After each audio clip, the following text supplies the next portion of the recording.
How's it going, everybody? Welcome back to another stream. Hope everybody's having a wonderful, beautiful day. How's it going, everybody? Oh god, I didn't even get the lights on. Oh my goodness, dude. Give me a second, okay? Hold on a second, dude. Today's start to the stream is super jank, man. Hold on. Give me a second.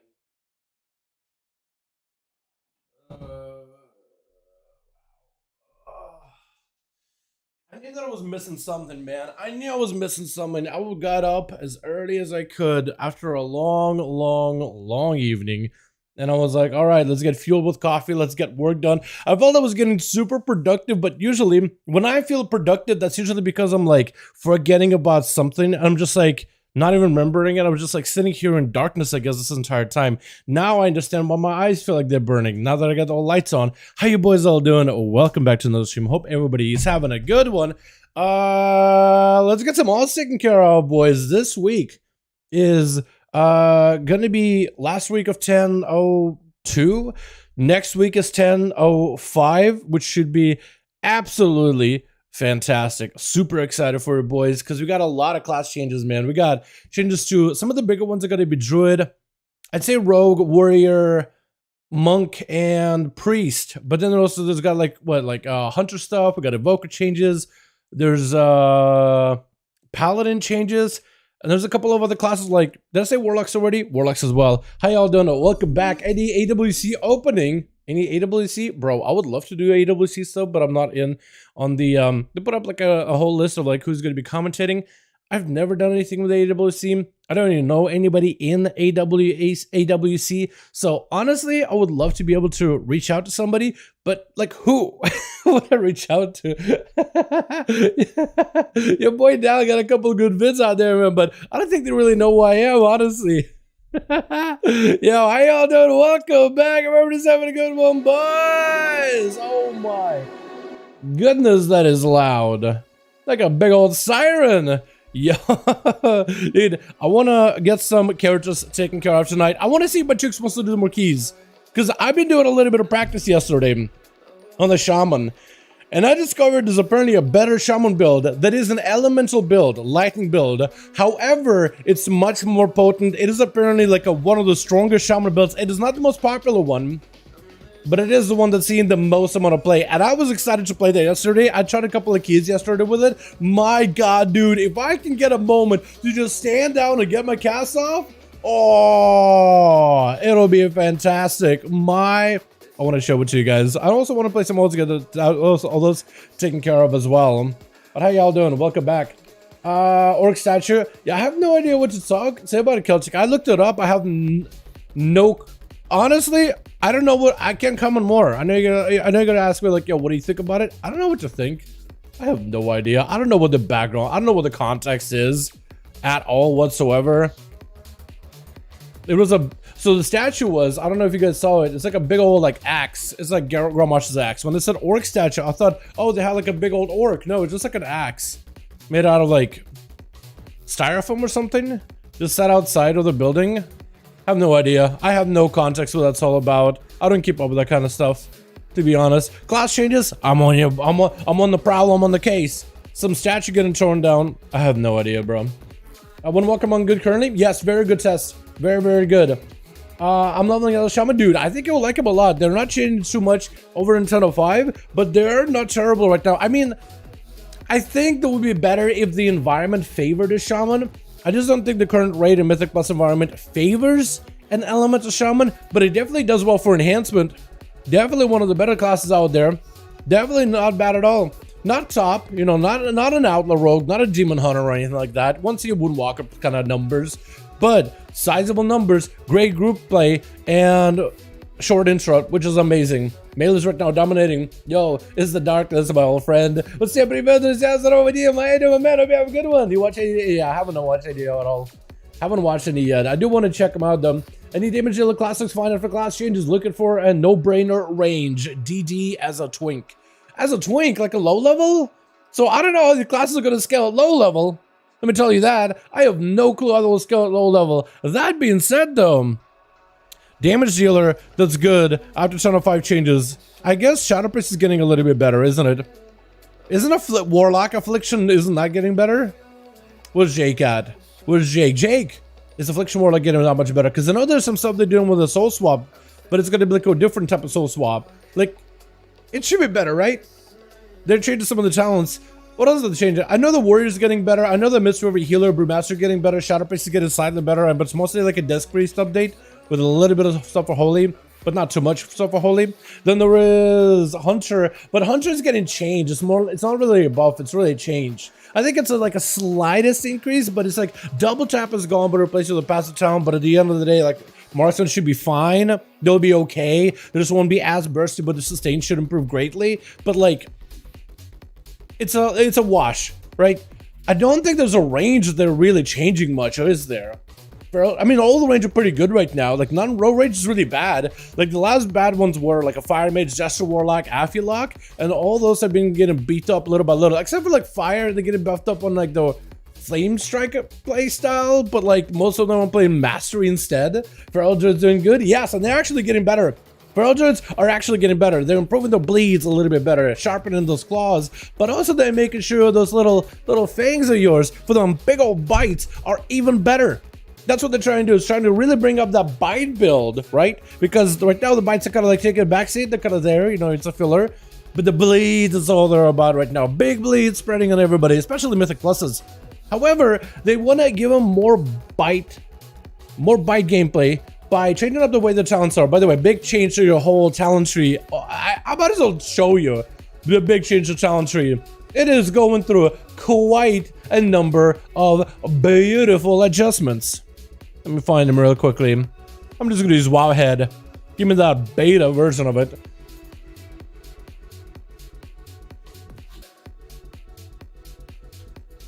What is this?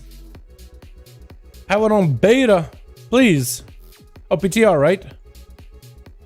There you go. Okay, so you'll notice a couple of things. One, Primal Wrath and Serpent kind of feed into one another very, very easily now. You also notice a couple other things like Surroundless Instincts is kind of like a door that opens up into the whole Berserk tree in the bottom, but Berserks, all of them are next to each other, so it's a little bit easier. Then you have like the bite stuff, which is going to be a lot more effective, with Tasteful Blood being only 1 point, which feeds into Relentless Spiritual, which is now 40% energy reduction. Your bite goes from a 25 energy, or what is it, 50 energy for maximum value to 30.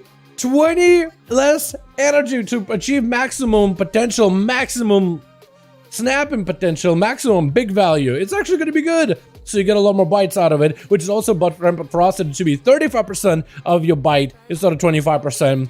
They buff it up like Dread Bleeding a little bit. Wild Slashes and like Brutal Slashes, I think they just changed like which one is left and right, whatever. I don't really understand that change.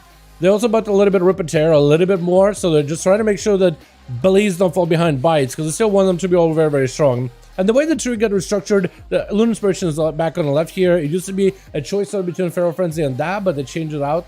Basic community feedback. I was like, wait, for PvE this was going to be a good change, but PvPers were like, can I get both? I like my bleeds a lot. They're like, all right, we can adjust it. So they're trying to take feedback from everybody. But yeah, it's a pretty nice change. And then also in the class tree, it's like some good stuff as well. And rogues, yes. Rogues, yes, definitely. Let me get your rogue. Rogue is mostly assassination stuff. Should I just hop on PTR to show you guys? Should I just hop on PTR? Because if you look on PTR, I can like show you. You know, let's do that. Let's do that. I will hop on. Hopefully it doesn't take long to load it. Please, dear God bless. Just load PTR in 2 seconds. Let me just hop on PTR to show you, because there's some cool stuff that rogues can do. Like visually, you'll be like, pogging. It'll be great. Can you play balance? I do want to play some balance Reen. I don't have a druid. I have a druid, but he doesn't have any gear whatsoever. I need gear. But maybe that's what I should do. My druid is get some gear, just some mythic zeros. But I'm kind of waiting until Matukes is around, because Matukes is kind of my buddy from Mythic Pluses. He helps me get into keys and stuff. It's been very, very enjoyable to do with Rogue nerf, Outlaw anyway. It is a nerf, but also it's a nerf for the pistol thing, but like a 1.2% damage nerf. But it apparently makes your tier set more functionally better based on sims, so it's a wash. It's a nerf, but it actually makes the tier set more functional because you get the ambushes more value out of them, more usage out of them. So it's a wash. Rogues are told not to fret about it. It's gonna feel like a nerf maybe outside that tier set, but that'll be one of those things where it's like, well, I guess we'll get to the boat when we get there. But yeah, technically it is a nerf.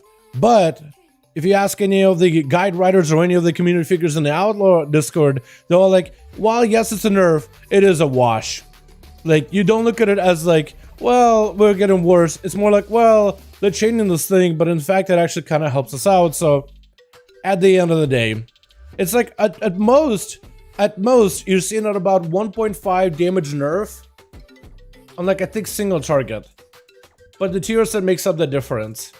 Because apparently tier set is going to be more usable because of the comp points. Because right now you're just overdrawn comp points and just kind of weird, but I didn't look at the math exactly. Ultimate Part 2.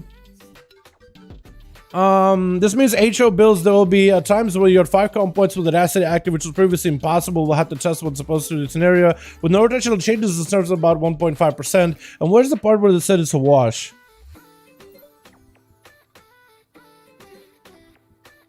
Where was it? Hold on. I'm gonna just type in wash.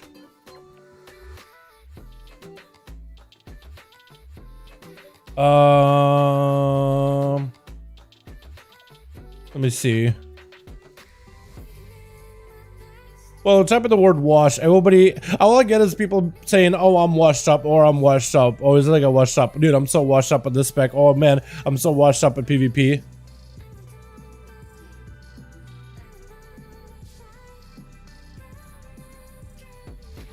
Oh, here it is. I found one.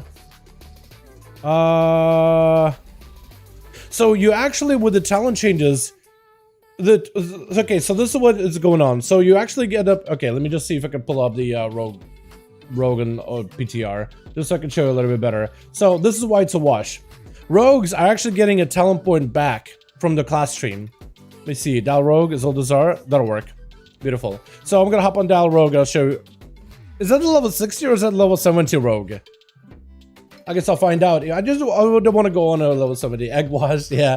But, so apparently it's a wash because rogues are actually getting a talent point back in the class tree, which they can invest into a capstone trait like Cold Blood, or really any other capstone trait that gives them like damage value. So at the end of the day, it's like you're still gaining base value, base damage from your class tree, but you're losing some damage from your spec tree. But at the end of the day, it's a wash. For some reason, I thought it was the tier set because they do go into how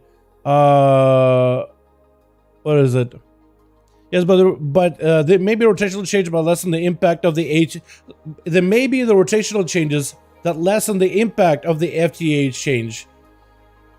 I guess based on the tier set. So that's what it was. So maybe I'm mixing up what I was trying to say then. Because Solos is one thing, but Forever Guys is another. But they both agree on the whole, like, with the changes. Now we're all happy with good with the nerfs because something died effect. What is happening with Killing Spree? 75, 60% DUR? Yeah, 60% DUR is insane. Yeah. Here builds with us most of the members is not much of a waste. So there's not much of a waste really.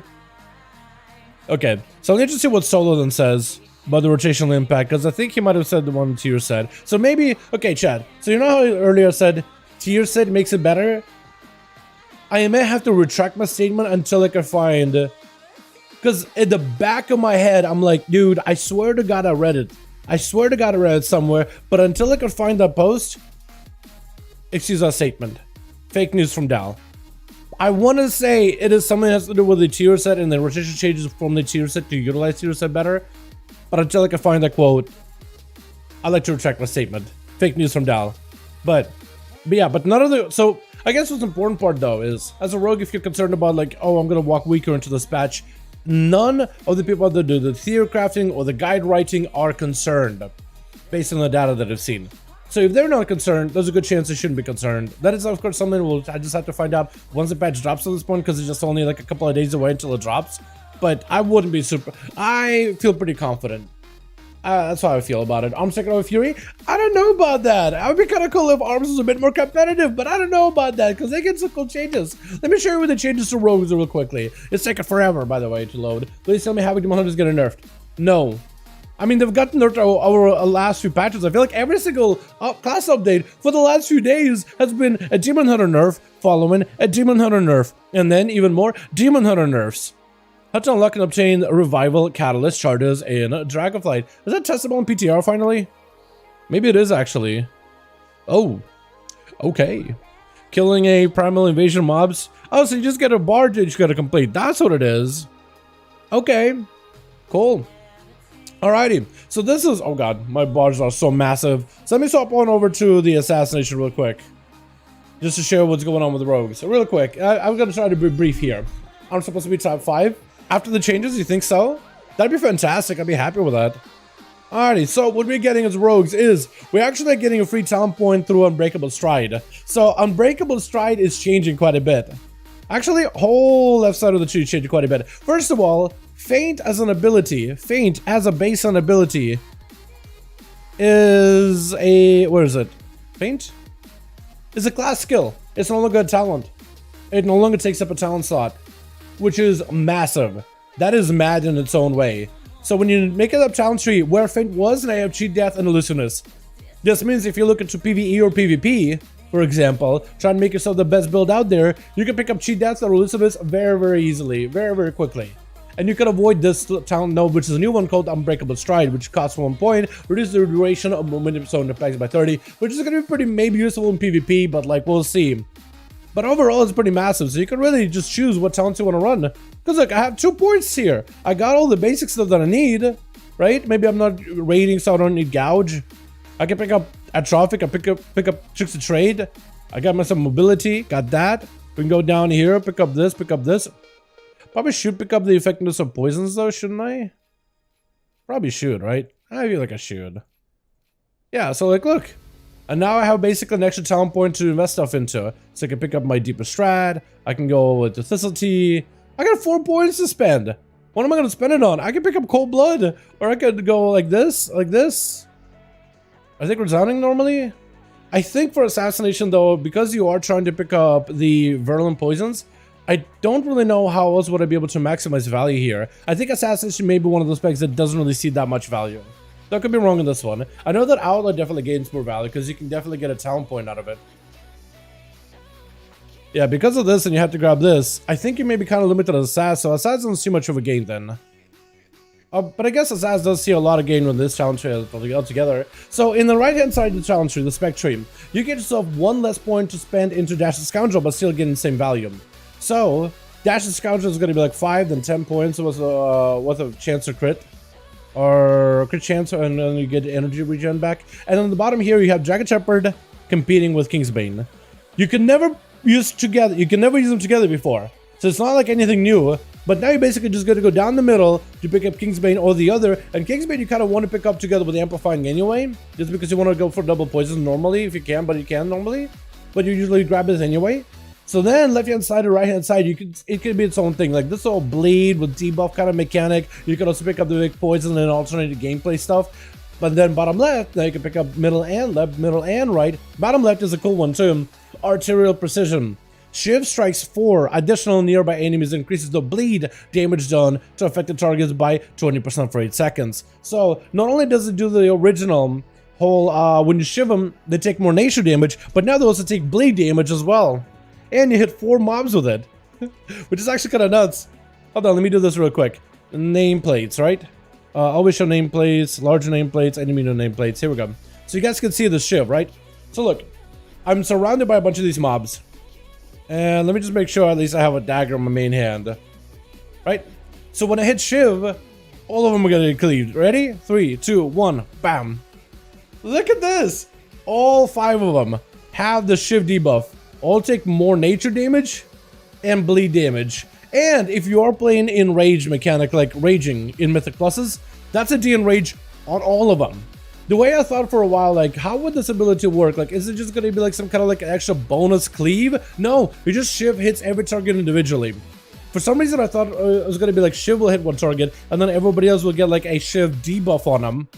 And then some kind of damage, but no, it just programs directly into shiv. That means it gets benefits of shiv, of the whole, you know, removing the enrage mechanic off of mobs. It is fantastic. Also, can I move this? Get it out of here.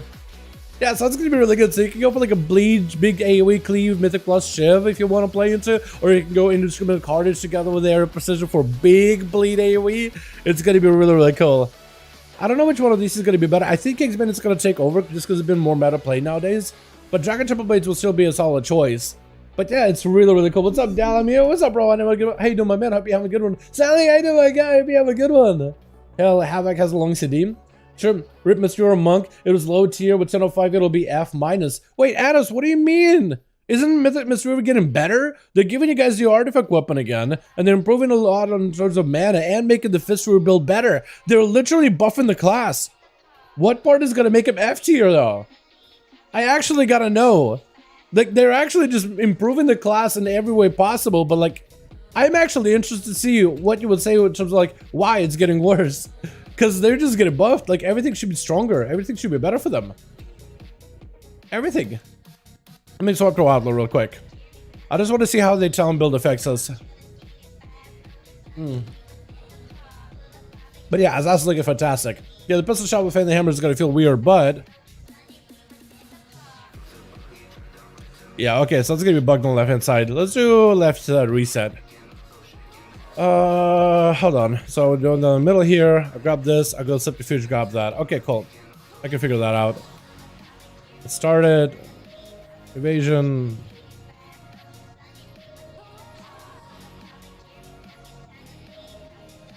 Okay.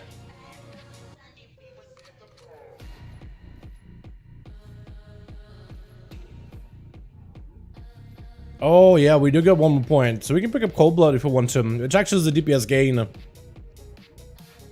Or we could pick up Shadow Step. We could pick up Tricks and Trade. Shadow Step could actually be a DPS upgrade, honestly, because of the mobility. Or we could pick up Bastard Mobility Fleet-footed. Or gives better utility. Yeah. I guess we'll start running Cold Blood then as rogues, huh? And that would pick up Leech for survivability. Or Flies. Ooh. But I'm wondering now, like, what you can actually do this too, right? Oh, you can take away acrobatic strikes and just go like 2 points here if you wanted to. Or I guess it's about it, yeah. Cold Blood and heal maybe. Yeah, so this is gonna be an upgrade for rogues regardless, I think. That's a pretty decent gain. I mean, Cold Blood is good. Being able to guarantee a crit from certain abilities, I think is gonna be fantastic, especially when you get those ambush crits or big dispatch crits. Or between the eyes, and I wonder if you would go maybe to like critical strike here. But that's my Mythic Plus build, so I wonder if that could be adjusted a little bit. Maybe. Maybe. I don't know. It's my PvP build, isn't it? At least it feels like it's my PvP build, because why the hell would I run Killing Spree? Yeah, it seems kind of weird. I think it's normal would be something like this. Yeah, I imagine it'll be something like that. We'll make a video on the build next week for Outlaw. For sure, for sure. I'll make a build video. I want to cover all the class changes as soon as they're available. But yeah, I'd like to do one for Outlaw as well. Just like, what I would adjust in terms of the class builds. I think it would be totally useful. Let me just try the playstyle, man. Because some people have said that apparently like Outlaw feels really, really weird after the news changes. With the pistol stuff. Where is my pistol shots? There they are. Oh, okay.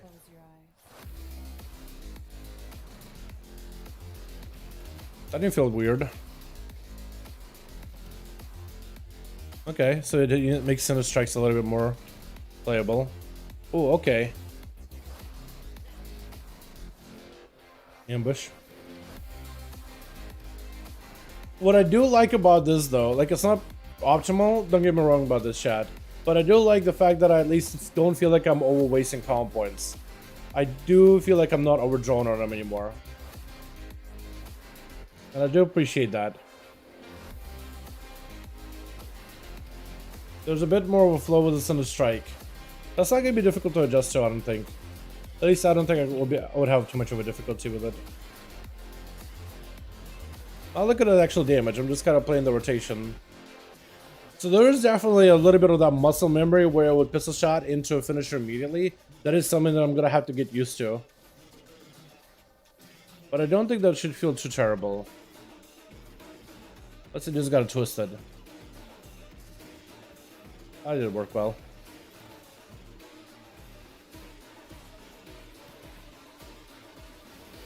Oh, You can go for pistol, but then into ambushes immediately. That could be interesting.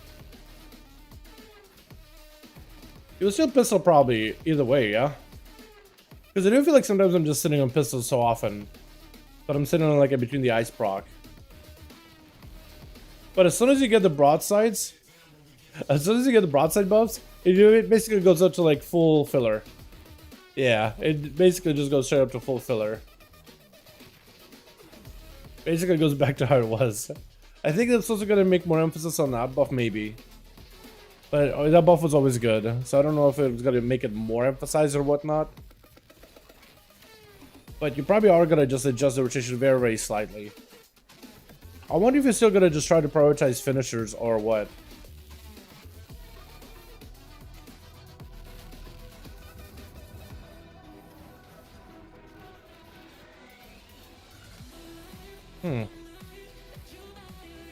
It's not bad, but there's definitely like a lot of muscle memory that I'm having to like get used to. Where I'm recognizing what I'm supposed to do, but my hands already go to the location where I'm used to. You know what I mean? But like adjusting to it does not feel bad. Like once I'm noticing it, adjusting does not feel bad at all. At least to me, it doesn't.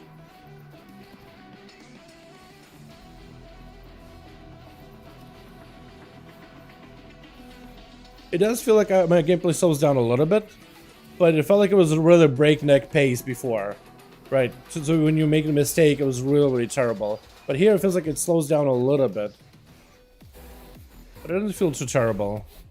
Imagine getting like a good old crit from the between the eyes or a crit for an ambush. Probably feel nice once in a while with cold blood. It definitely would make us a lot more guaranteed bursty. But I also wonder if crit would become devalued that way.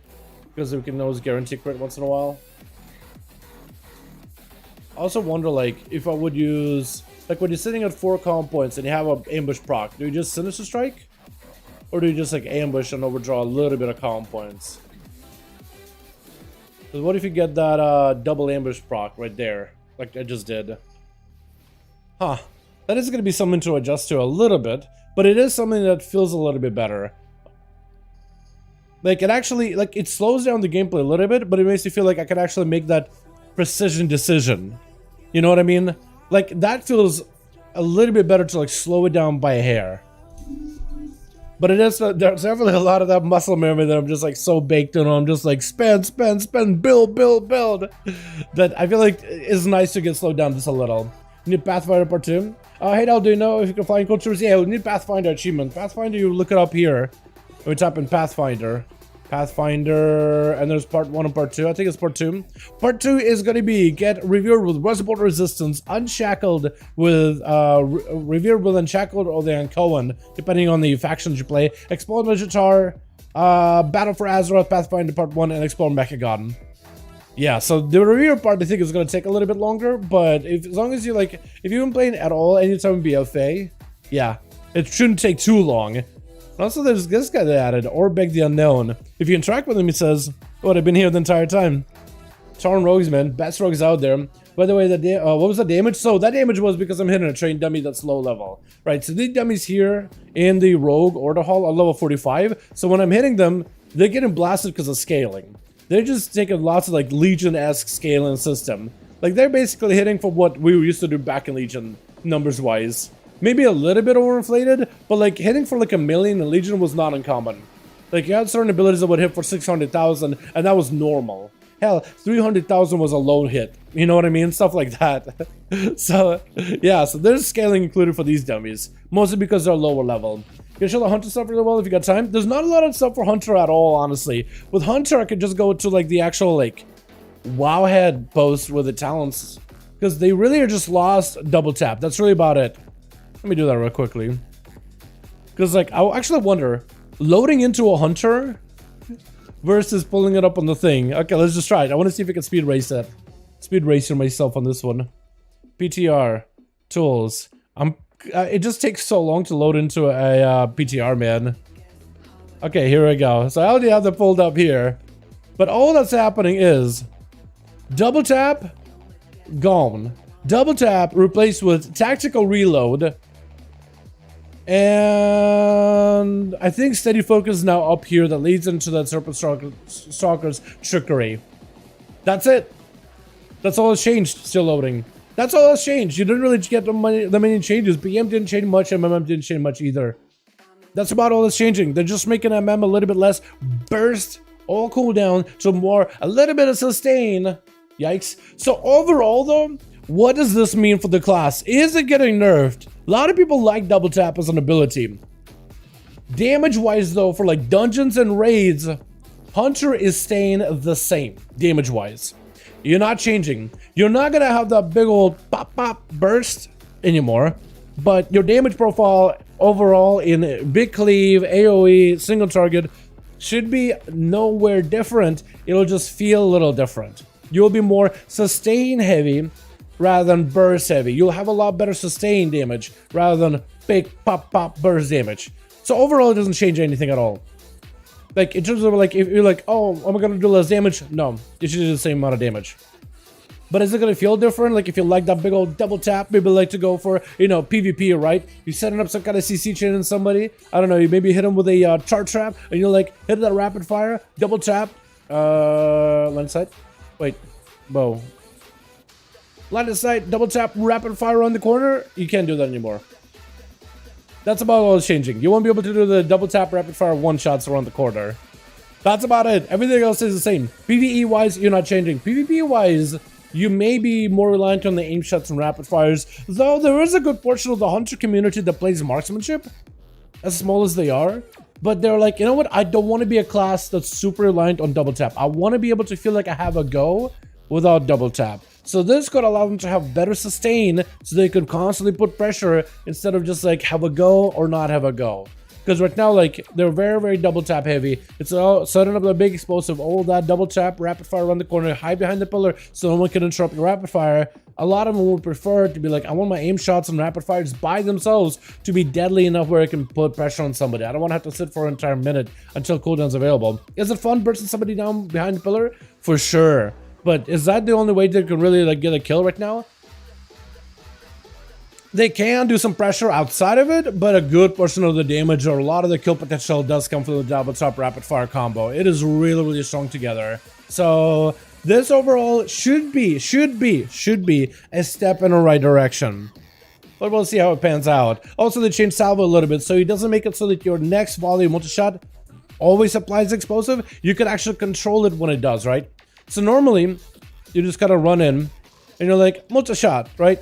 Maybe you're just trying to hit somebody, maybe you're just hitting like 2 targets, but you're saving your explosive shot for an 8-pack later. But because of the talent being passive, like it automatically applies that to enemies. But now you can like control it, you can hit salvo, now your next hit is gonna have that explosive, and then you hit it, so you can have more control in it. So you can choose which packs have it, which ones don't. It's off global cooldown, so it's really easy to incorporate into rotation. It doesn't mean you have to have an extra keybind for it, but like it won't really be that bad. I think it's overall a net positive change for like just being able to control when you want to burst, when you want to do stuff. What's the plan for today? Probably get my odds caught up. Class is worthless even when it sucks. Wait, marksman? Class is worthless even with it. It sucks. You know, like Hunter? Hunters are doing pretty good right now. They're actually really good at Mythic Pluses. They're, for PvP wise, I don't really know where they are for PvP. I know the marksman has had some success, but survival and BM, like DJ Flakes makes it work, but I don't know how like popular they are as an overall. I don't see them that often, but marksman definitely has seen a lot of success this expansion so far. It is in a great spot. It's a lot tankier than before. In arena, oh, okay, yeah. So I know that in solo queue, marksman is not terrible. They're also squishy, you know, and plus they got a lot more defensive buffs, but yeah, still continues to be pretty squishy. That is something that I do hope that they do. So I think the problem with marksman is they're punished more than BM and survival because they don't have a pet. Pet gives you more leech. Leech helps you be less squishy because you just all your damage ends up healing you. That actually ends up being quite a valuable self-survivability tool in raids too. Like there's some phases where a boss, Pink, my man, I hate him, my guy. I just lost my train of thoughts. I decided to pivot to you and said, yo, Pinkinator, can we get that man in here? Hashtag Pinkinator chat, boys. We're becoming a member, my man. Thank you so much, my guy. Appreciate you, dude. Hey, yo, welcome, welcome. How you doing, my guy? Hope you're having a good one. Guess I'll be back to Beast Mastery. I probably BM is pretty good once you get to tier set. Can we get an answer pick in chat, boys? PvE, they're totally fine. In arena, they have no chance. BM sucks till lol. I rerolled that flex today. I'm done here. You rerolled to AF? How good is Zaf in Arena? I don't know if that's... Is it good? Is that a good class in arenas right now? I rolled 2 Affliction. Are they good? Maybe they're good. Hold on, maybe they're actually insanely good. Let me look it up. Affliction Warlock. Hunter to Aff. I mean, 2's not... Castles don't really dominate. It's really just a melee field. I don't know. If this website says they are pretty close to marksman in terms of, like, performance in the ladder. But they are less squishy, so I guess there's that. I feel like unless you're like a ShatterPC, you're not really like a top tier competitor to that or really Shaman. That's another good class. That's really, really strong right now. Man, Demon Hunter Unholy is nutty though. Oh my god, Demon Hunter Unholy is nutty. Oh my god. Yeah, Dally, very talented Outlaw Rogue. How do they are in Arena? They're not played often, but I think they actually are pretty good. I feel like they have a lot of sustained damage and fantastic crowd control with that shorter blind. The fact that they give them a dance play style gives them like an actual burst window. Otherwise, they feel fantastic to play. They're just not that popular because Assassination just trucks damage. Usually, you just go with whatever rogue is the best, either for defensives or for survivability or damage. And right now, Assassination simply trucks damage. Pair them together with a good healer, you could do a great output right now. Plus, Assassin has like a whole multi-bleak playstyle. For a while, they've been enjoying their improved road build too, which has just given them so much output. It's not even funny. But yeah. Is Solo Struggle turn off at the moment? Never mind if itself. Solo Shuffle? No. Solo Shuffle should work right now. As a class, Hunter just done for now. 2K and 3s. Solo just low tier. I'll stop complaining. All good, RPK. It's all fine, my man. It's all good. Hey, you know what I mean? If you, I totally get the frustrations when it comes to like a class performance. Like, my guy, that's, you know what I mean? Like, it gives me a bit of insight. That's how you feel about class, man. It gives me an idea. Because if you feel that way, there's a good chance other people feel that way. My bro, why are you working a day? Oh, dude. Pink, I just been enjoying hanging out with the boys on my Thursdays, man. Thursdays and Sundays. I barely have a day off anymore. But it's been fun hanging out with all of you. I queued up and said 49 days. Wait, are you EU or NA? Are you EU or NA, actually? Because if you're EU... I can kind of see it, but if you're an A, I'll be very surprised. 49 days. Dude, I don't know what it is. I've had a lot of people tell me that, man, solos are just not popping for me. But whenever I queue solos at like 4 in the morning or something, when I'm like taking a break in between working on a video, I always get a queue in like 5-10 minutes. 4 in the morning, like who's awake on a Thursday? Like like it's not even the weekend really. It's like a Thursday, like 4 a.m. Thursday, Wednesday to Thursday type of deal. And it's just like, degens. Maybe it's just NA is super degenerate when it comes to solo queue. NA? Really? Huh? That's crazy. ShatterPowerPC Rogue Boomkin. All of them are not that bad. Yeah. Yeah, ShatterPowerPC Rogue Boomkin. That's a pretty good. Lumi I think is gonna get improved as well too. Alright, let's actually hop on live for a second. I wanna see if how much Jukes is doing. Oh wait, hold on. I do wanna what's another? I was gonna show you guys a class. I forget what it was. Outside the Warrior or something, right? I had a class in the back of my mind. I was like, wait, check this out. But like now I'm starting to draw a blank which one it was. Was it Druid? Or was it Warrior? I tried to do healing and for solo and that didn't go well for me. Yeah, healing for solo, dude. Some people sometimes just truck down healers there easily. Fire mages, they're not getting too much of a change, honestly. They're not getting any changes at all. Are there changes for DK? Not really. Is Unholy good at the moment? Yes. Thinking about rolling one. They're good. They're fun. They're really easy to get into. Not easy to play, because no class is really like super easy. But like I've had a pretty easy time with the Death Knight. They're very CDA management heavy, but like I kind of like the playstyle to begin with. So they're really good. As long as you pop your CDs on CD on 45-second cooldown, you do a lot of damage. They're fantastic right now. Now's the time to pick up Unholy Death Knight. I like him a ton. I think I was worried that I want to show you guys because improving that single-bodied fury and the arms where you get some weird new talents that I'm actually excited for. I want to get you guys' opinion on this one real quickly. I'm gonna show you guys the talent and let you know like what do you think is this? How good is this gonna be? Good or nah? Good or nah? My problem is with healing people.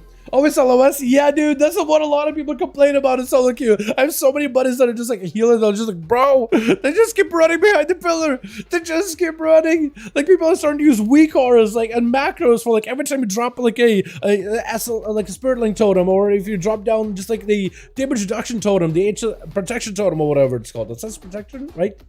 The protection totem that reduces damage, like he has like a macro, please stand on the totem, and there's like, he puts like the markers on the ground, like, there it is, please stand within it, please stand next to it, you'll be fine, you'll be safe, don't run out of it. And then you have a warrior just chasing after the priest, just waddling out of there.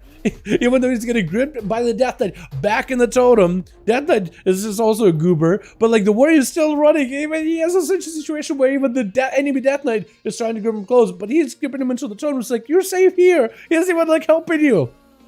It's a mess. It's a mess. It's like a fun fest, but it's a mess for sure. So, chat, this is a talent. It's called Spiteful Serenity. So, with Spiteful Serenity, Colossal Smash and Avatar duration are increased by 100%, but their damage bonuses are reduced by 40. This means that if you Colossal Smash an enemy, they will have the Colossal Smash debuff for 20 seconds, but only take 18% additional damage from you. 20 seconds vulnerability window, but only 18% additional damage taken. And Avatar gives you a 40-second uptime. 40 seconds of Avatar, but only 12% damage increase. Now, chat, that's my question here. Is this better than going for the shorter cooldown with anger management for Warbreaker and Bladestorm? Is that better? 40 seconds worth of Avatar, but only 12% damage buff. And like 20 seconds of Warbreaker, but only like an 18% damage buff. Or nah, because I really can't tell, man. I feel like it could be really, really good, because the way that I pair that together with is long time of Colossus Smash, probably pair it together with like Test of Might, so I can get a bunch of strength for every 10 rage I spend during Warbreaker, because I'll get a longer window. What do you think about Feral Change in Center 5 after testing a PTR? Our compromised build is so much stronger. To be honest, it seems our ST is way stronger in AoE because of bite stuff. Yeah, it should be a lot better lay. It should be a lot better, because it should make the funnel playstyle a lot stronger, and that gives you a slightly better damage profile that makes you a little bit better in more versatile in different situations. Going from a disc-based Dragonflight concept, played an hour already, level 23. I think you will love it, Watcher, once 1005 comes out. Shadow Disc is going to be a thing. What class spec would you dive into for M plus raids like a better newbie? I'd probably do like a Demon Hunter as a melee, or like as a Rogue. Rogues are fantastic too. Rogue or Demon Hunter, I'd say. This would be my choice for melee. For ranged, I probably would do someone like Mage, Hunter, or like a Warlock. Let's just start with as a DPS dealer. Unless you're looking for like a healer or a tank. If you want a tank, Warrior, easily. Healer, Druid, easily. I probably would start with any one of those. Druid, I guess you could also play Boomy too. They're pretty good there as well. So worried about middle list double tap is gonna ruin the spec. Yeah, a lot of people have been talking about DBW. I don't know. In PvE, this shouldn't feel all that different. Like, for Dungeons and Raids, that should feel damage-wise. I mean, feeling-wise, like playstyle-wise, you're just never gonna have that whole like combo anymore, right? That synergy is just gonna be gone. That being said, the class sim-wise should be pretty good. It should survive it. But we'll see. I do like double tap though, DW. I like its ability. I love the burst potential, the play style for it, the double aim shot, the rapid fire, that versatility of it. I like the gameplay about it. I've played with that ability for so long. You know, whenever I play Hunter, like that's been my favorite ability. Like it's just like fun, right? You use an ability just because it's fun. That's been my choice. But we'll see. Definitely hoping for the best on that one. But yeah, I'm not sure how Arms is going to be with this though. Although, Sing him on Fury. Oh, dude, let me show ya. Let me show ya. That's going to be so good. So you know how the whole like one-handed Fury Warrior is kind of a meme? It doesn't really exist. Not really. So they're buffing the single-minded Fury by ton. First of all, the talent that makes single-minded Fury work, the single-minded Fury is not that good on its own. It's only like a 5% damage buff and 5% movement speed buff, which is okay. But the talent that goes right under it, Frenzied Flurry, increases auto attack damage with one-handed weapons by 30%. and your auto attack criticals have a 50% chance to enrage you. That seems real good. That seems big good. Now, if only I could get out of here and go to like, can I go to Orgrimmar quickly or anything? I don't think I can. Wait, do I have like any NG stuff? NG. Wormhole. Do I have wormholes? Wormhole generator Zandalar, wormhole generator Kultiras. Wait. Watch it take me straight to like the city. Watch me take it pretty close, because I can at least hit a train dummy then. I think it'd be so good. It's somewhere in Zuldazar, it feels like, but maybe it could be like way out here too. Hold on a sec. I didn't think that would work. Please place me like somewhere in Zuldazar, like anywhere like in the green. Oh! Yo. MVP. That'll take it. Could have been much, much worse, but I'll take it. A random location. Just out here on like the shipwreck. That'll work. Yeah, let me show you. So they also did a bunch of stuff with Fury as well, chat, that I'm excited for. They're buffing a lot of the towns that don't get a lot of play. So like Onslaught, buffed in damage. Onslaught Tenderize, buffed in terms of the rage duration. Ravager, they buffed the Storm of Steel talent, where Ravager gets a second charge, but the damage reduction is instead of 40%, it's at 30, so 10% more damage back to the two Ravagers. So that should be huge on your resource generation. They also changed Recklessness, or Anger Management, where 20 rage to spend reduces the cooldown of Recklessness and Ravager by 1 second. So you can go for some double Ravager shenanigans with cooldown reduction and lots of resources. Potentially. Odin's Fury, the Titanic Rage is a buff in it, so that Odin's Fury enrages you now. Deals additional damage and grants you 4 stacks of Whirlwind, so you can use AoE a lot easier off the bat. Less global spend, like building up for AoE damage. And I think that's about all the changes from the Fury tree. I know they buffed a bunch of stuff, like they buffed a lot of the towns, but the big one was going to be the Frenzy Flurry one. Let me see if I can hit a chain dummy. There's definitely, I don't have a lot of gear on this thing, so it's not like I can really do much. But yeah, kind of limited on it. But the auto attack damage should be a lot stronger than ever before. Like a ton stronger. As long as you can maintain yourself like the full enrage buff, so you constantly raging, so you can auto attack more often. Imagine that would be a lot stronger. And together with Dancing Blades, with the attack speed, I imagine it's gonna be mad. Mad value. Maybe you can go into like the Bleed, Gushing Wound playstyle too. But it's really, really fast paced. Really fast paced. Do I have details even on this guy at all? I don't. I should probably turn him on, shouldn't I? I don't have gear on this thing, so it's not like I can really compare much. Which talent looks like Eric Cartman? I have no idea. Which talent looks like Eric Cartman? I don't know. Imagine Vicious Contempt. That's pretty close.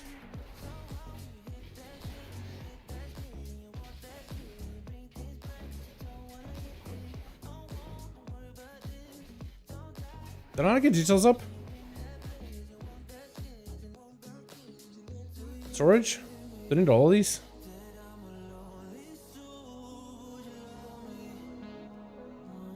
I guess I need all of them. This thing doesn't bring it up at all. Or maybe it was, but it just was hidden. But yeah, like the auto attack damage of this build should be a lot stronger though. Definitely don't have a proper opener, because if you can get yourself a good opener, then you usually get a lot of rage generation.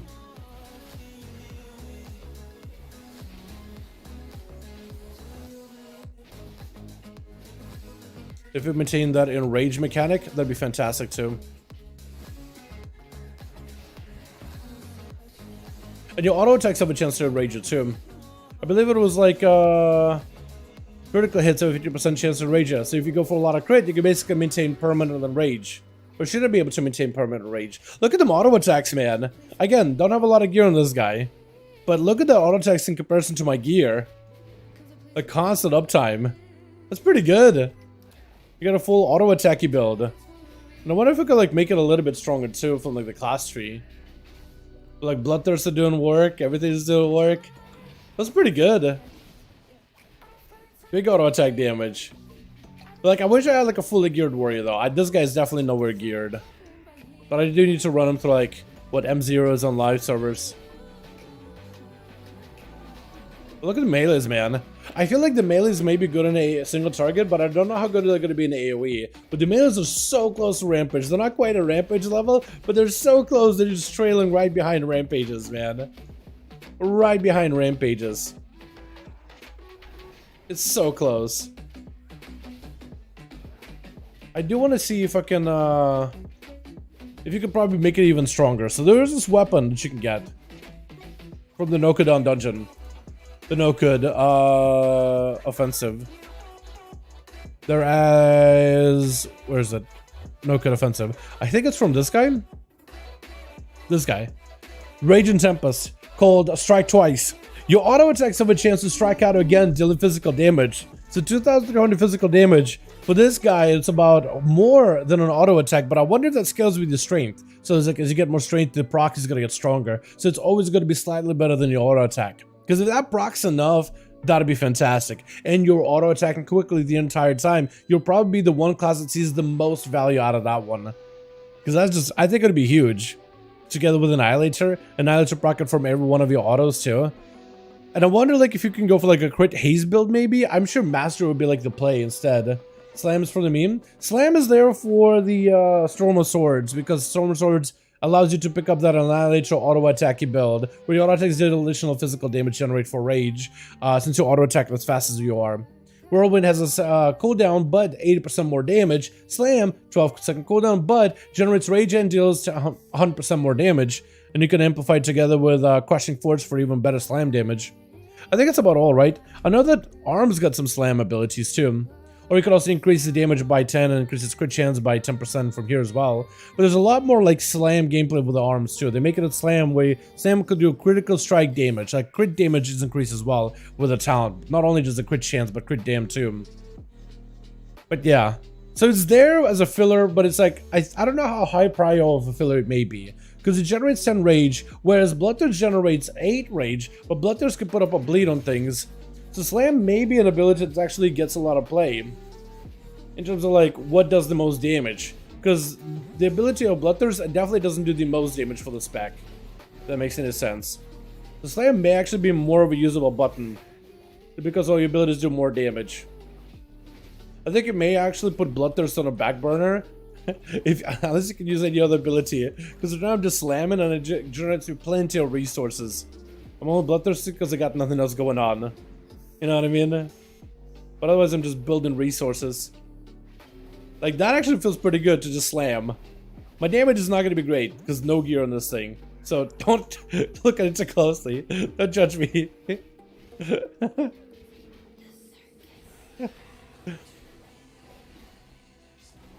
But yeah, slamming, it's a weird one. I don't know how slam incorporates into the playstyle. Like if it's a high prior ability or low prior. I imagine the damage is pretty good and the resources are a little bit better than Bloodthirst, but Bloodthirst can put a bleed on the enemies, so I don't know if it'll be better. But like, using Slam, I mean, it doesn't hit too bad. You know, 20Ks if it crits. That's not a bad hit. I think it's a nice little replacement. But it's on a longer cooldown, though. I don't really know if you would take that. Maybe you'll play the Onslaught, though, instead. Because that's a short cooldown, lots of rage generation. Also can enrage you. If you have Slaughter and Strikes, you got to 3 stacks of Slaughter and Strikes, which are these. So I can make your next Rampage even stronger. Maybe you'll play the Onslaught with the Ravager version. I'm sure you'll still pick this up right here. I don't know if you'll probably do one Annihilator, though. Because I doubt you want to play into like a whole, like, Rage and Blow playstyle. Not really. But you probably do want to pick up Meat Cleave if you're AoEing. I don't know if you do this, though. You may just bypass this entirely. You'll probably maybe take 2 points out of here, put points here, and then pick this up and with this. I do think it will the auto attack speed though. So maybe you sacrifice the bleed gameplay or the crit gameplay. Because I definitely think it's a way to organize the talents where you can have a better build. I just don't know what that build would be. Because I don't know Fury Warrior that well to know like exactly what would be like the stronger go. Let's switch back over to live servers, boys. I want to see if Batuk's around, and if not, get a couple of keys down on the alts, man. And maybe level an alt too. Maybe we could level a character, chat. What do you guys think about that? Maybe like dive into a monk, use that rested XP, get some of the dungeon levels out of the way. Titan's grip better than whatever single-minded meme. I don't know, man. I feel like single-minded could be good. I want it to be good. That's how I feel about it. No Rage and Blow? Yeah, so Annihilation replaces Rage and Blow entirely. It gives your auto attacks extra damage and extra rage generation, but takes Rage and Blow completely out of the game, making it a passive while you're running the Annihilator talent. Because Rage and Blow becomes Annihilator. So it gives you like an auto attack, single-minded fury build over anything. Let me see when Tux is around, chat. We can see if maybe we could dive into some stuff. Because otherwise I got Shaman that I'm going to get a keys done on. Because this character's been really fun, one. But also got some boots, which give me more value, two. Which is fantastic. Or Evoker. I definitely got to get a proper key on this Evoker. We tried healing one yesterday, but it just was kind of awkward. It didn't really work super well. I do want to give Hunter a couple more goes too. And a Priest as well. Because we haven't played Holy much. This guy we did yesterday, right? Or maybe we did a reset. I also should do a Court of Stars on my Rogue at some point. We do this. Let me hop on a monk real quickly, because I do want to get like a monk dungeon done, but I want to see if Bachuk's around or not. I want to see if he's going to be around later.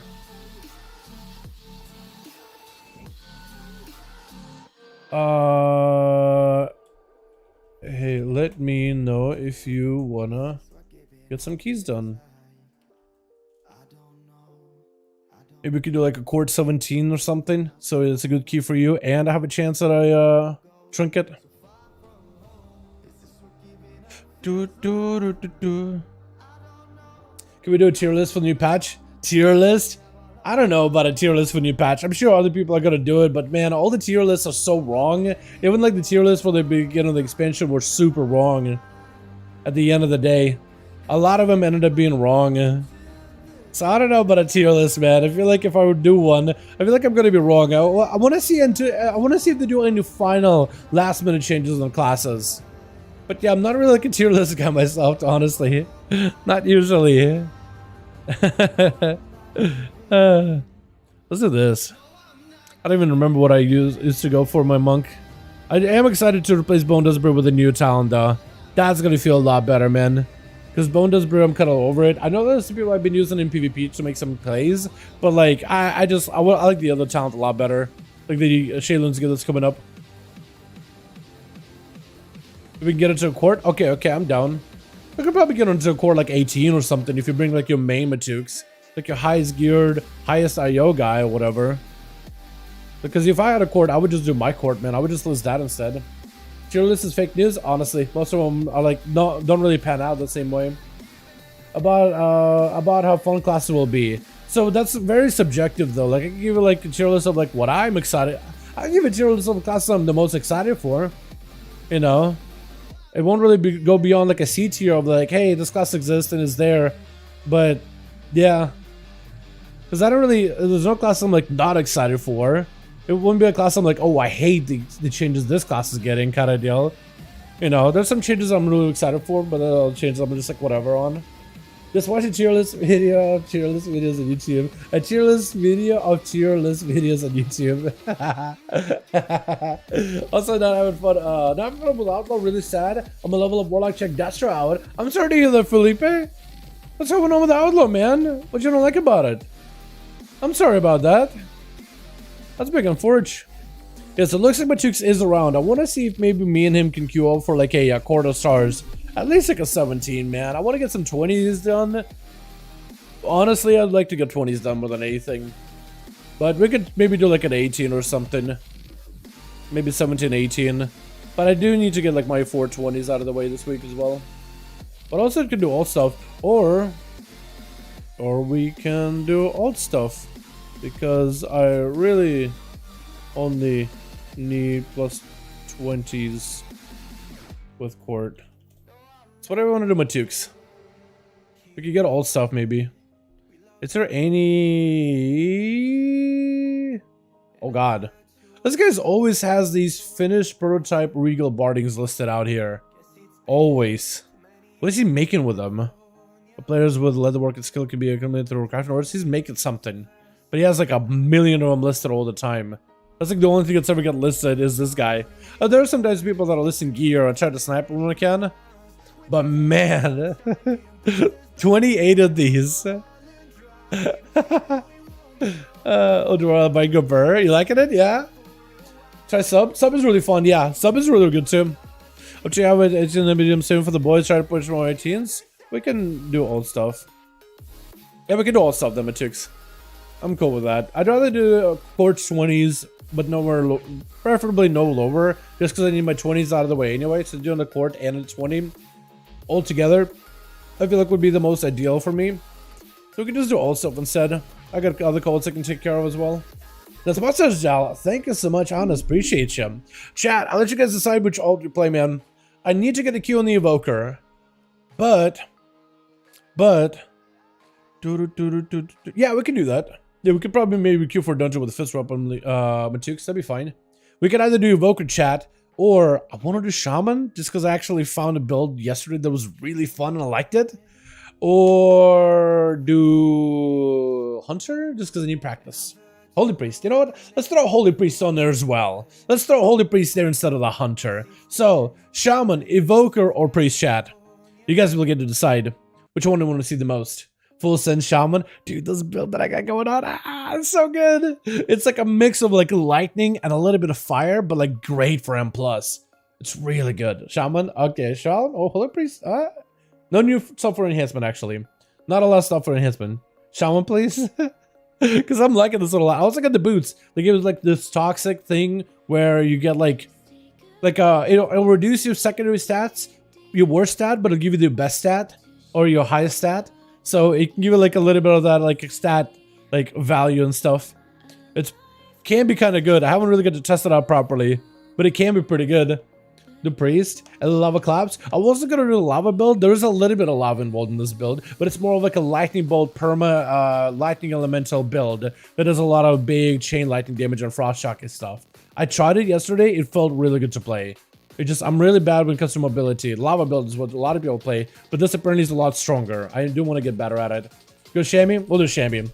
We'll do Shammy for 1 key. Get ourselves maybe like a Ruby if we can. If we can sign up for like a 12 Ruby or something, that'd be fantastic. Because that's another one this character needs for their score. Because I'm trying to like get score on these characters and actually like work on them and try to get them a bit of better gear and use my Valorant stuff. Alright, my Tukes.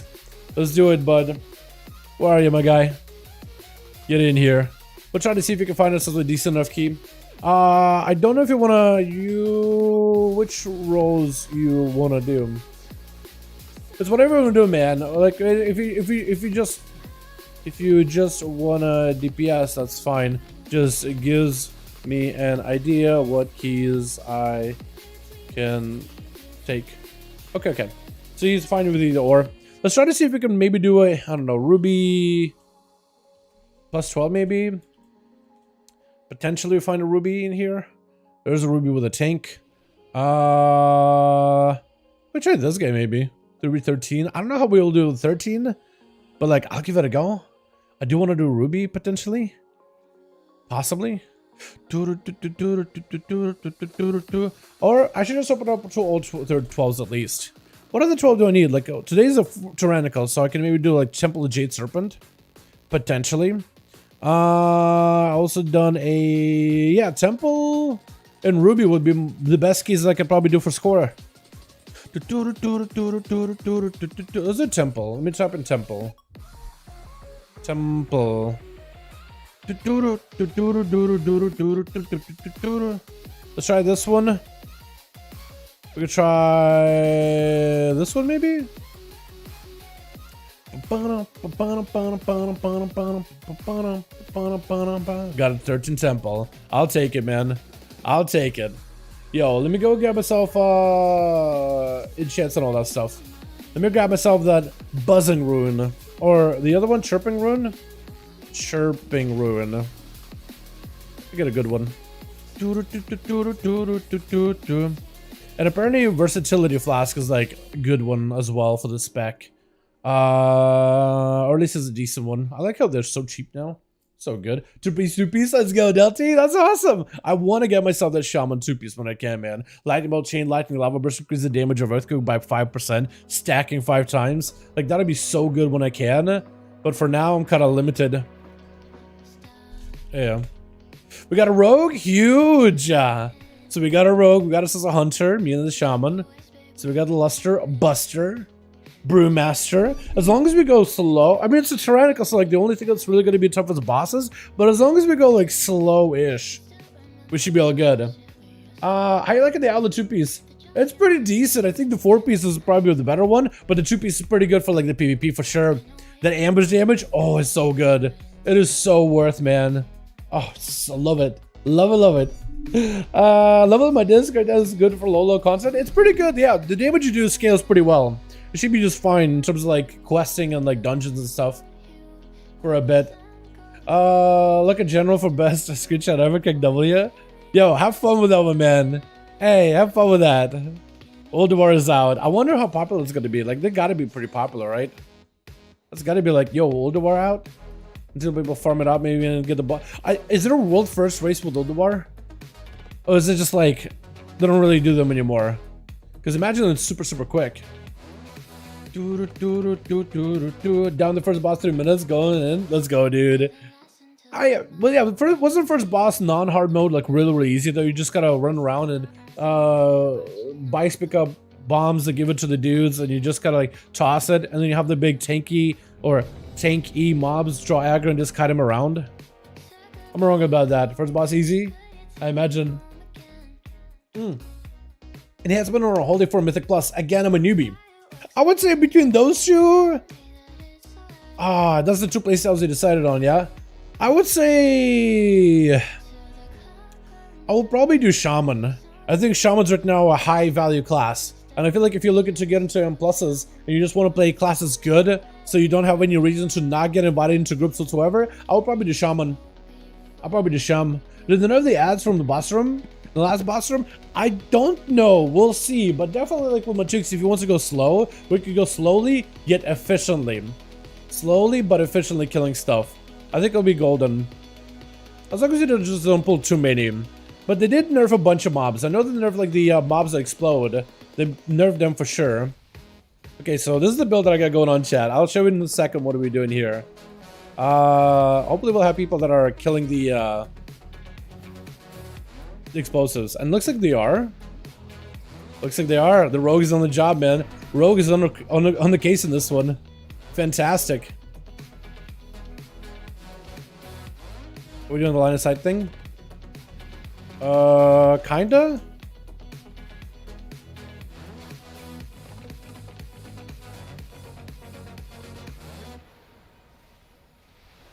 This is gonna take damage to the face, he'll be fine. Or not. We got two of them, I didn't realize. Can Ripple, I'm just gonna chill. Yeah, but you just got our choices right now, chat. Not gonna lie. Not gonna lie. It's gonna take me a second to really get back into the swing of things. I had to change my keybinds a little bit. I'm gonna use the keybinds as an excuse though. I had to change my keybinds for the chain lightning. Normally it's my mouse on Naga, but right now it's T on my keyboard. So I'm trying to something different just to see if that feels any better.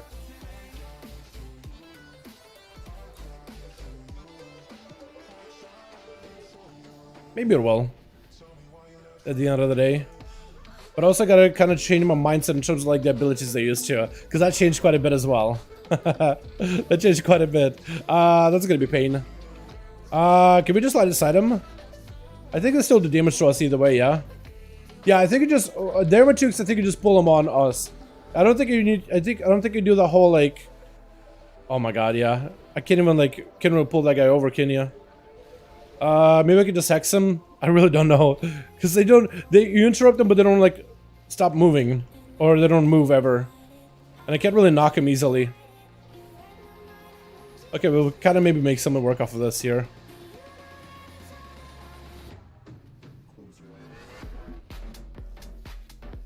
Kind of sort of make it something work here.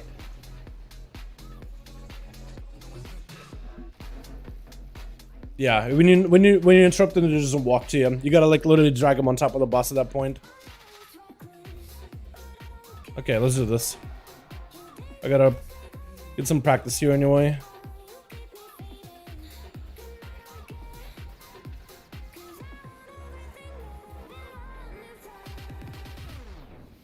I'll try to see if I can maybe use my mobility here. Which is the best uses.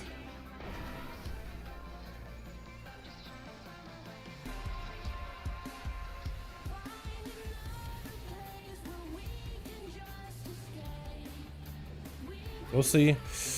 Okay, I'm really bad. Should be okay. Just gotta run further. I just gotta sit in ghost loops for a lot longer, I think. I think that's something I don't do nearly as much as I should be. Just sit in ghost loop for a while. Just let the damage kinda, you know, figure out the damage a little bit by just going ghost loops and just AFK in there for a bit. Use the mobility since I got it. I'm generally really bad at that.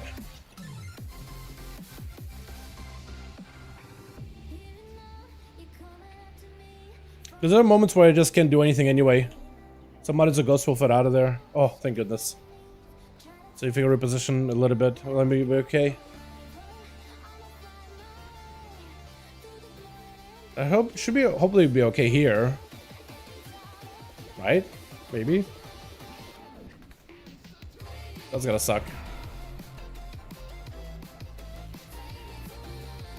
Yeah, timing the ghost wolf is probably gonna be a lot better than just not doing it. That's something I gotta get better as a shaman. But it's something like you have to like learn just from playing a lot. And I'll get better at it naturally. What's fun plus spec and what's 2v2 fun spec and arena? I'd say for me it's Outlaw Rogue. But I imagine Demon Hunter is also a blast because they're really good in twos, they're good in arenas, they're really good in solos. They do a lot of damage. Maybe also monks too. Monks do a lot of damage, they just crank. Maybe like a mage, yeah. Usually I default to melees though, as my recommendation of choice. Default nameplates? I am using default nameplates, yeah. I am. Let's go for one of these. So you're playing a little bit of this build where you're playing a little bit of this frosty playstyle to you, but also a little bit of that nature damage too, or a little bit of that nature. Yeah, I guess nature damage actually, but it's correct. But you're playing like a mix of like a little bit of frost, a little bit of nature. You're playing that lava totem, which is pretty fun. And you're playing into basically as much AoE as possible, but are still focused heavily on that full lightning bolty build, nature build, more than anything.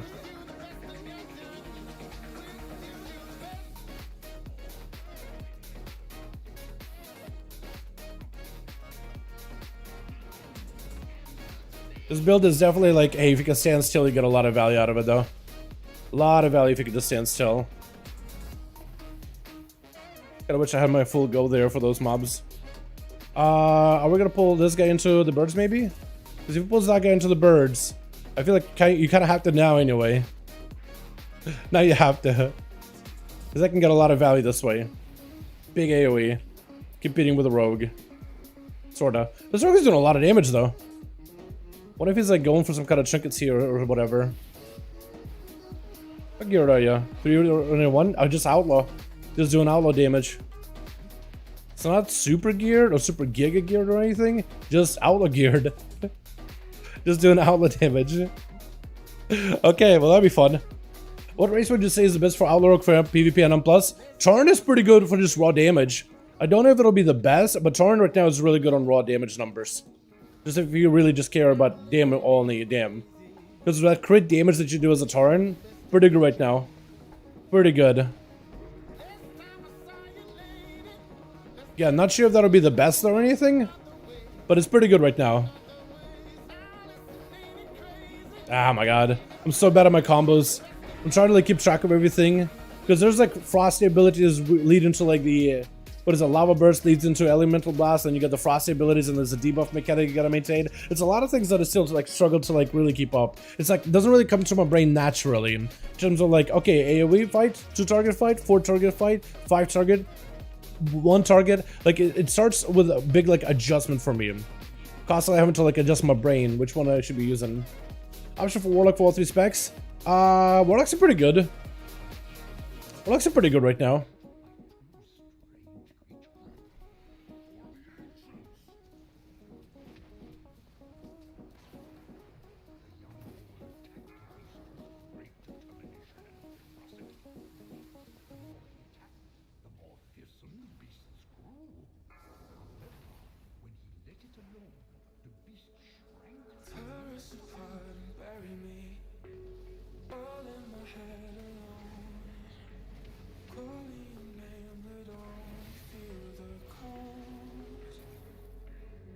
I think I need more haste in this build.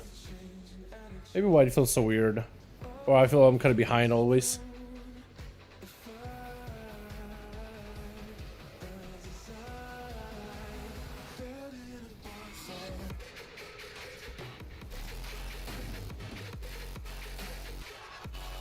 Are we swapping? Yes, we're swapping now. Yeah. Took a second.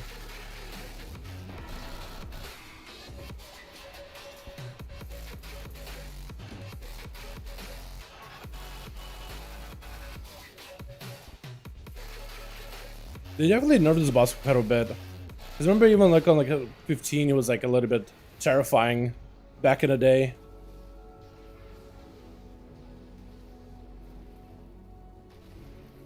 Like a 13, not too bad at all.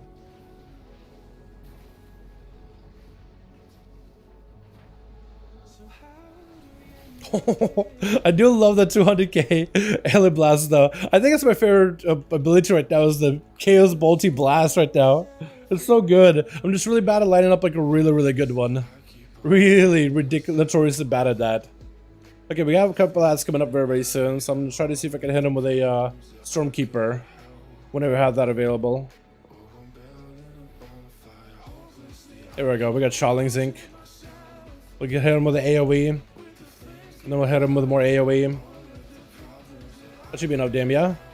That's pretty good. That's decent damage. Play Orc Rogue, the Bloodfear slaps. Bloodfear is pretty good, but I think it all depends, like... there's no really wrong choices Rogue. When you're playing Rogue. There's no really wrong answer, you know? There's a lot of good choices out there. You can really play as whatever you wanna, honestly.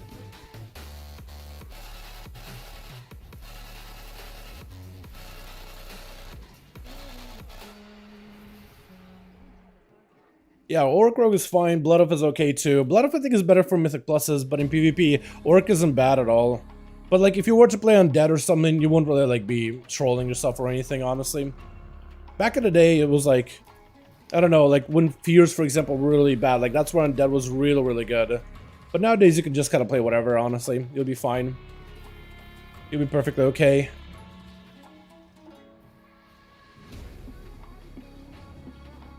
God, it's my cast. That's what it feels so slow for me. It just feels like I'm just taking forever to get a cast off.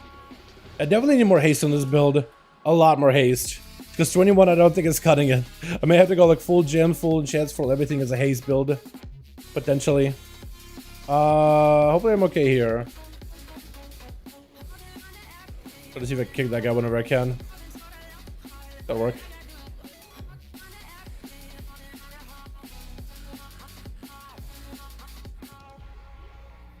That or I need to just start casting and just hold my ground a little more aggressively. That may be the play, honestly. To be a lot more aggressive and hold my ground.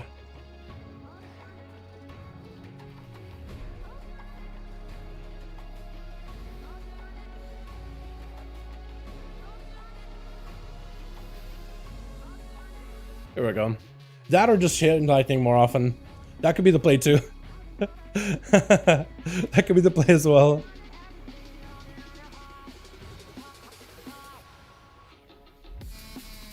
Like there in AoE, my god, this spec feels fantastic.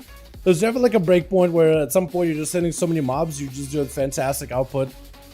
Other times not really. Are we doing that guy? Okay, we guess we're doing him. Hello, what class changes do you mean? 10.05 got a bunch of changes coming up, man. 10.05 got a lot of changes on the horizon. We got improvements for the Druid in terms of the talent trees. Those are getting a lot better. Then we got ourselves, what else we got? Priests are going through a lot of talent changes. Warriors got some new talents. Like basically for Warriors, a lot of the bad talents for Fury are getting a lot stronger in 10.05. Then we got Monk optimizations too for Mistweaver and Brewmaster to make them a little bit better. Rogue got some new talents as well. To like, and positionally changes talents to talents as well. Hunters are losing double tap, which is gonna kind of suck. But for the most part, they should perform about the same as before. But yeah, lots of new class changes on the horizon, my guy. Lots of new stuff.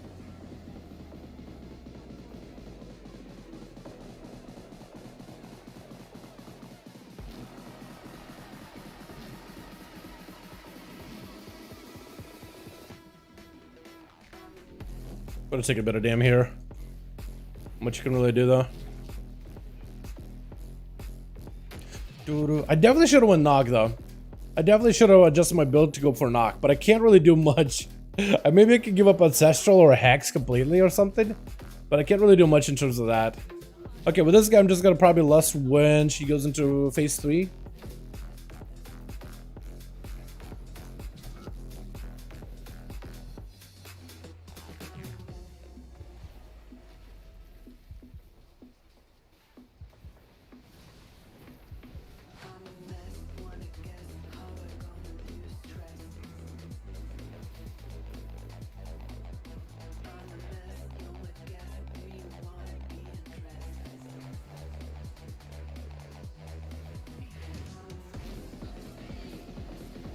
Give it chill on fire over here.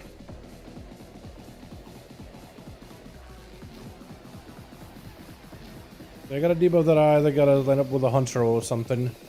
There we go. We're chilling. Fire my direction, that's unfortunate. Almost clipped me. Almost clipped me. As long as you get a defensive, it should be mostly okay, honest. I should have lusted that. That's my fault. I completely forgot that I'm supposed to lust that. So you're fighting it, having a hard time with it. I'm like, oh my god. Why are we having such a struggle? Me, that's why. Struggling because of me.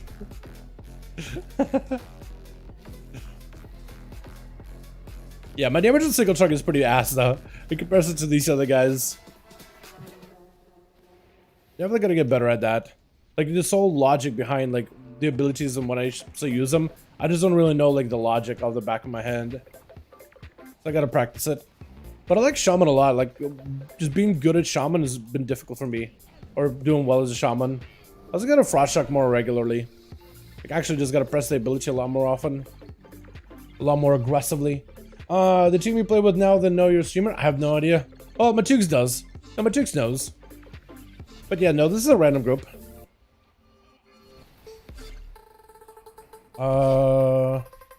One of these.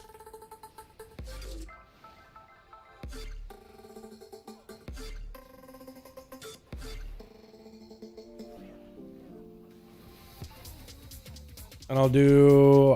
my god, that AoE was really bad for me. I literally got mixed up with what abilities I'm supposed to use next. So bad for me.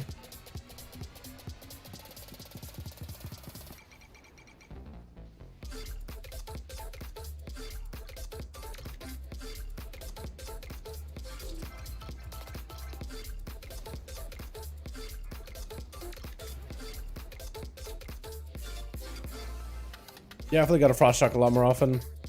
A lot more regularly. My pets.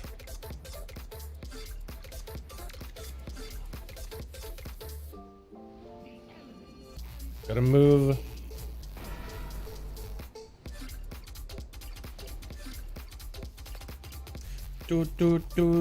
Yeah, I feel like my AoE is just so bad, man. Like, I feel like I'm doing okay, but it's like, oh, at least I'm doing it how I'm supposed to rotationally.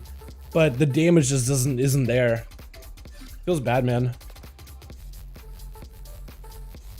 Although on like 5 targets, it's a lot easier. It's like at 3 targets, 2 targets, it feels really, really weird. Because it's almost like a cleave-esque playstyle. But as soon as there's like less mobs, or more mobs rather, like one enemy, easy. There's very, very evident on like what I'm supposed to be doing. My rotation. But like 4 mobs, 3 mobs, it's like awkward phase, you know? It's an awkward spot in terms of like, what am I supposed to do in AoE here? I'm not really sure. I just keep overthinking the playstyle, I imagine.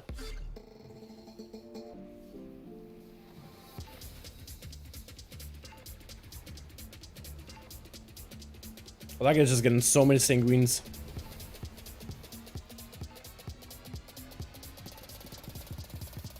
He's gonna so many adds too. Oh my god. That AoE is so perfect for him.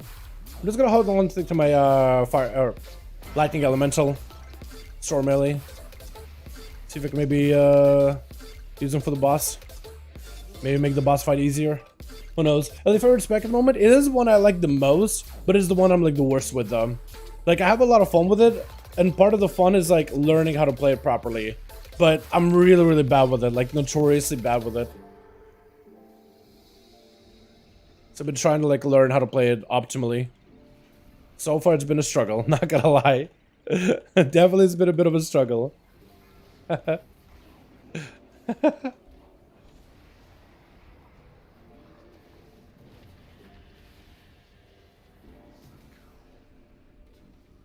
Okay, so I can maybe do a bit AoE here. Once everybody stacks up. Yeah.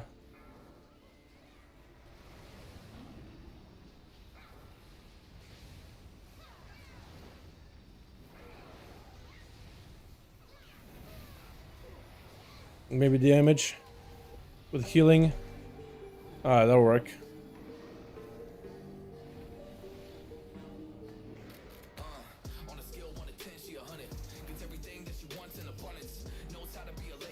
I felt kind of okay. I'm just really bad at knowing, like, okay, so this situation I do this, and that situation I do that type of deal. Really notoriously bad at that. But practice makes perfect, you know? I think it's all about more or less knowing about what my next move should be. And I just, like, off the top of my head, have no idea what my next ability move should be.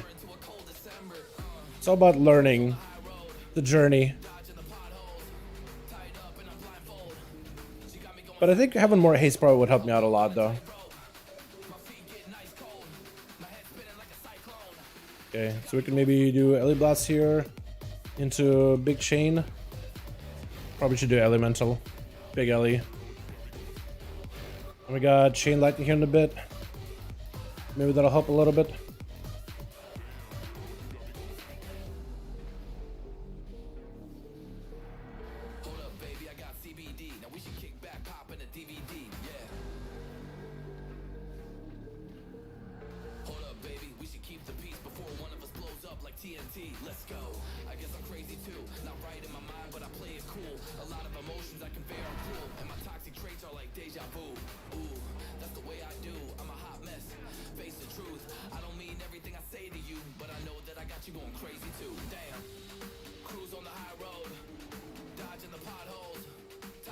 I was thinking maybe I'd get another blast at the end. I mean, 44k DPS, I'll take it. That's about as better than what I did yesterday. At least my damage is improving bit by bit. But it definitely feels like it's behind. Maybe this dungeon is just not perfect. Because again, like 2 target, 3 target, 4 target. It's a little bit of like a weird area. 5 above, super comfy. Single target, kind of comfy. Lots of mobility, not great at it. But this apparently does a lot of damage. So this is the... what color do you get? I mean, nah, mine's the same stats. Mindbreaker Pendant. Do you need neck by chance? Do you need neck? Need neck by chance? Nim probably does actually. That's probably really good for him stat wise. But it's just a lot of haste that I would love to get. Actually, mine has a lot of haste. Never mind. I'm gonna craft a cloak. Vibrant? Are you chilling, man, guy? I mean, I'll take it. Probably shouldn't have said. I mean, maybe I could use it because crit may be a better stat than Versa. I'll just hold on to it for now. I'll just hold on to it. Let's see. Did you Dal? I definitely know I could do better than that. But let me show you the build that I'm running. So this apparently is a build that could do kind of good in M+. In terms of like raw overall pushing potential. Apparently it's pretty good in single target and apparently really good in AoE, like 2 target, 3 target. It's apparently a lot stronger than the Lava Burst build, but I can see it being a lot more difficult to play. Although, I don't know why I'm so stubborn. I want to be able to figure out how to play Shaman properly and learn a Lightning Bolt build. But this basically plays into a Lightning Bolt, Echo Sundering, goes into that Elemental Blast, and then goes into a... Lightning Rod. You also pick up the Ice Fury combo together with Electrified Shock, so everything is fine. But instead of going down into Echo Chamber Mountains Fall for mastery damage, you pick up the fire damage with Liquid Magma Totem, so you can spread AoE easier. And you go into a Totemic Recall to give yourself more value on that Liquid Magma Totem, just so you can use them more often. Magma Chamber to build up the damage easily. And you also go Skybreaker's Fire Demise, so then cooldown reduction of your Elemental is also a lot more effective. So you can basically maintain more uptime on the Storm Elemental. So Storm Ele ends up being like instead of like 2.5 minutes CD, with the playstyle you have together of that cooldown reduction, I think it's this one here. It ends up being like in Lust, you basically have store melee available, I think, every 45 seconds or something like that in single target. And I don't know how it is in AoE, but in single target, it should be around there. But like, potentially, it should be a good build. Like, the damage it could do is quite high. Like, lightning bolts for 82, LE blasts for 248, right? It should be good. I'm just really bad at it. Like, hitting a bunch of trained dummies, easy. Hitting a bunch of like mobs that kind of like go from like a big pack to like scaling size and then trying to adjust the scaling with frost checks and all that. I feel like I could do well, okay, but like I just don't have enough haste. I think I just need like an assload more haste or something. Just like a ridiculous amount of haste. I've been trying to like whatever haste I have on my gear, try to do whatever I can. I even picked up this venom steeped stompers. Although my question is with the venom steeped stompers, like what they do is they'll take away my lowest stat and gain your highest stat. But I'm wondering what lowest stat do I even have? Is it Versa? It probably is versatility, yeah. I just want to see, because I would love for it to give it to my haste or something, but I'm pretty sure it just gives it to my like my crit or master or something. Probably my crit, isn't it? Try to see if I can get him to proc. Like in AoE, this build pipes. In AoE, this build does really, really well. You just spread flame shocks everywhere. I haven't had the proc yet, but hopefully very, very soon.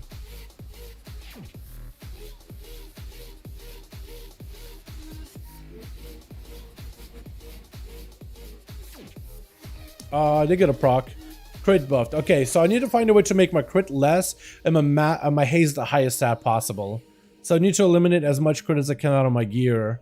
That or replace these items a little by little. That or just start using like getting more sparks and just crafting more gear. Anything that's like super crit heavy, replace that crit with haste and just get enough of it so I can get more haste procs. The other build, this build, Slaying Academy, trust me. Isn't there a talent that gives you haste already? Is there haste? There is this one with the elemental blast that can sometimes random proc haste, but that's about it. It just randomly procs you like one of the 3 stats, crit, haste, or mastery. But that gives you a percentage of it, percentage number of it. But I don't know if the boots they play off of that or if they play maybe into a. They probably play into like the actual like value, like the actual like value of the stat. You know what I mean? Like the actual like numerical value, like 3,000 points with the stat, 2,000 points with the stat. Not like the percentage stuff. But even then, like getting like 6% on this, it's still going to be behind crit either way though. It's rough. Back in OP, Lightning Glyph at the Castle of Moon Glory. It is, yeah. Right now you gotta do like the whole, what is it? Spirit Walker's Grace with a shorter cooldown or something. Hey, Downs, what's up, Shane? How you doing, my man? Is it what you mean, Wretched Pally? I think if you're looking for PvP or like I feel like if you have a guild, Wretched Pally could do really well, man. Really, really well. But if you're looking for PvP, that's another one where Red Pally goes really well too. It plays off of your current value when it procs. Yeah. I was thinking it was like probably a value on like the actual numerical value of the stat, not the percentage of it. Is there another key we could do? I did get a little bit more score, so I wonder if we can upgrade one more item. If I have enough valor for it. Almost. But I can upgrade these to like a higher level now. I can upgrade them to a 9? Wait, oh, really? Or maybe not, actually. I might need a little bit more valor to track that for certain. But if I can upgrade this to like a higher level, because I'm like, what, 1400 right now? I think I need 1700 as well in order to go for even higher rank. But if you get the Ruby Life Pulls and like 100 points off of that, that would be pretty good. Doing well, man. Cooking dinner. How'd you guys get any progression last night? We killed Diurna last night, and we're gonna be working on what's her face?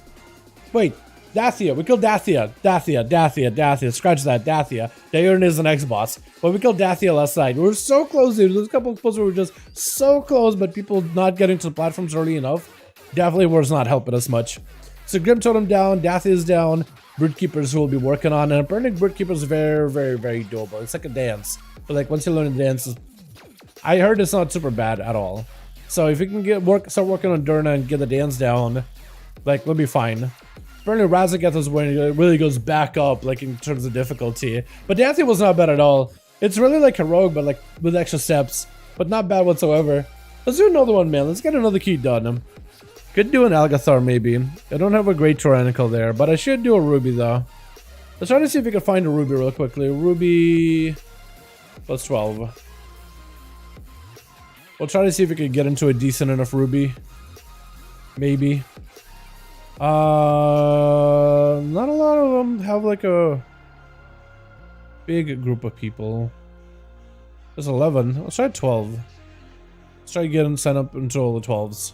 I want to give Shaman another go. I want to get better with this build. It's just whenever I have to do a lot of movement, I like start panicking because there's a lot of casting going on. A lot of casting I gotta do. You know? So I just start panicking really, really badly.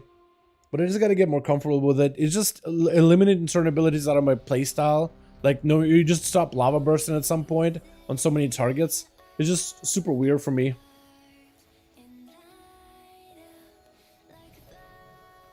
But the opener is usually like just drop down both of the totems. And then you just kind of go into your LA Blast. And you're just playing the game afterwards. Just hitting stuff. And then you just try to keep your, what is it, Flame Shocks on things as best you can. So Flame Shocks will start falling off. You just kind of using your Earthquake.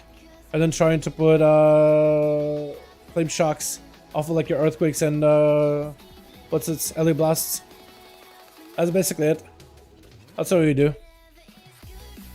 It's apparently pretty easy. Like, it's a lot of just standing still, a lot of just getting cast off. What I may also do is I may just do it like this, actually. Just change my keybinds a little bit. Because I feel like hitting T constantly for like something that's super like not often used ability feels weird. So I might do it like this. I gotta, oh my god, I gotta change my mindset now about it completely. Also, Whelpling, how do we do this? This guy. Make sure he does single target dam, mostly. I'll adjust that. I have RLP 11, I'll die there in there for now. I have 11 that will die there. Nah, man. They nerfed RLP, by the way. They made the whole dungeon a lot easier to play into. So, it shouldn't be nearly as bad as it was. They nerfed it by quite a bit. They also nerfed Azure Vault. I did that yesterday. We barely timed it, but we didn't end up timing it on a 12. I was playing with OSHA, what is it, MS too, so it made it a little bit harder. A little bit more difficult. Consumables. So there's another consumable that apparently is really good for casters. Not quick hands. It's a file either storm, I think, yeah. Until squeeze for each enemy that recently struck you, stack it up to 5 times. Which enemy that has recently struck you? No, that's not the one. Is it isolation?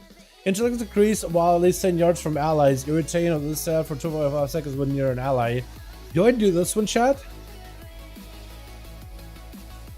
Do I do this one? And just stay away from everybody but get more int? Must have been bad luck. Actually, I feel like I get hit by a lot by stuff, so I'll just go versatility. Yeah, I'll just do versa. Just to make it a little bit safer for me.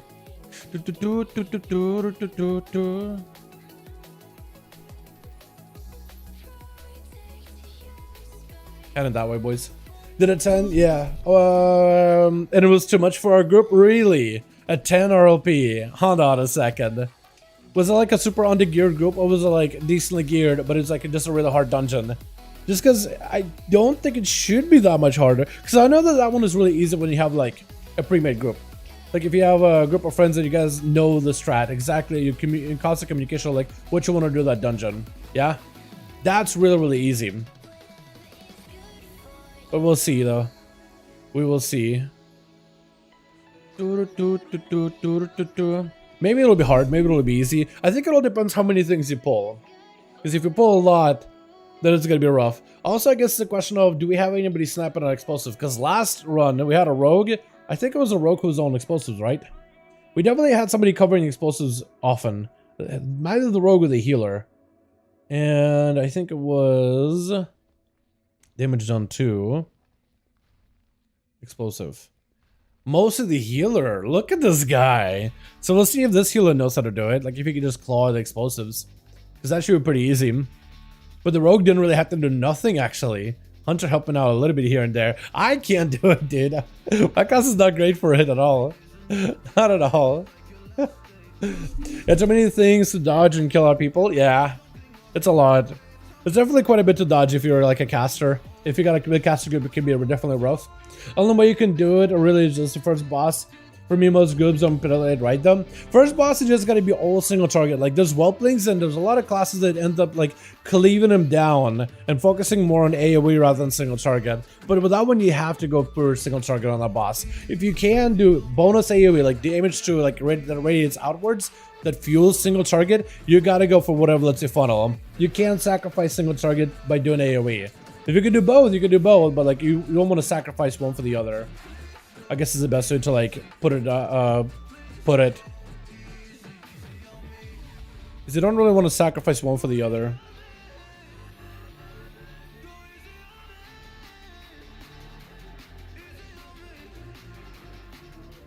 We'll do this here. And I guess I got the Ellie out right now.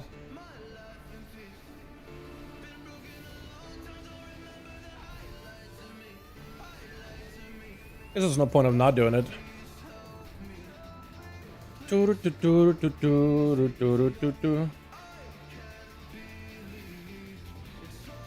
that's a lot of damn. I killed the healer. Was it just AoE? Might have been just AoE. Hold on, don't go in yet. Don't go in yet.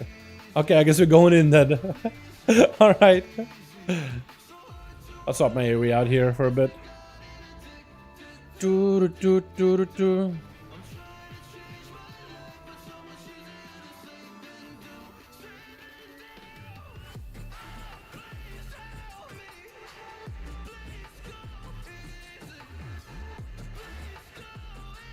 This guy definitely needs to be blasted out. These are my keybites. I think may end up helping with Chain Lightning and Ice Fury though. I think that may end up making a pretty big impact here. Because I generally have like a pretty hard time like figuring out exactly where I want to put stuff. Ability wise. But that should maybe help a little.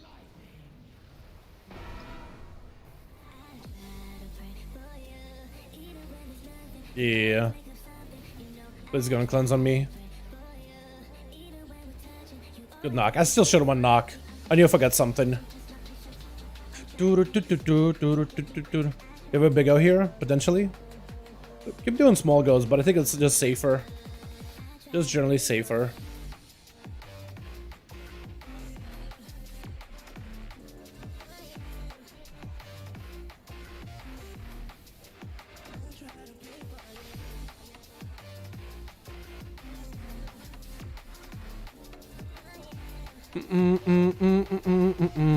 Yeah, their 2 target was pretty bad for me.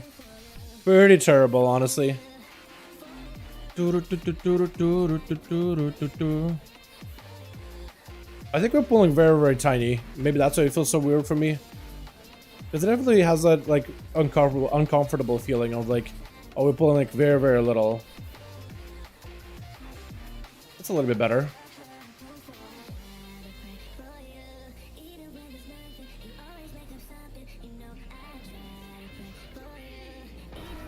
We had an extra friend.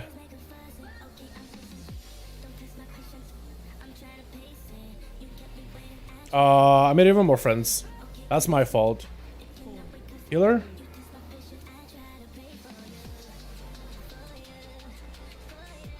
But now we got a lot of mobs. It's actually feel a lot more comfortable for me. That's a lot more enemies to fight. That's a lot more comfortable. But damage goes up immediately.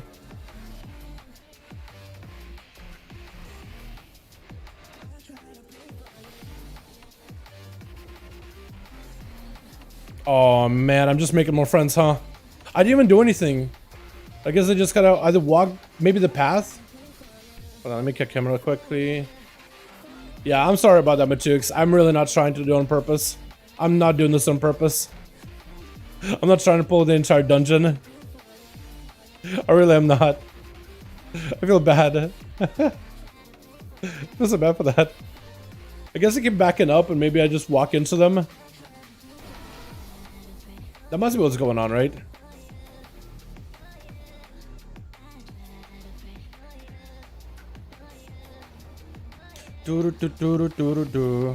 Just padding, boys. Just padding. Grouping more.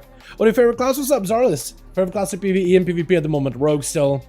I'd say all at the end of the day, Rogue's my main. And I've been loving Rogue this entire time. Definitely Rogue. Easily Rogue.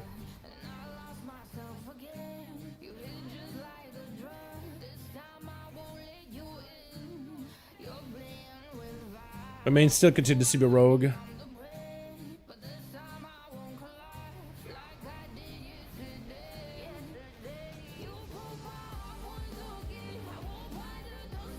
It is really fun. It's really, really good right now.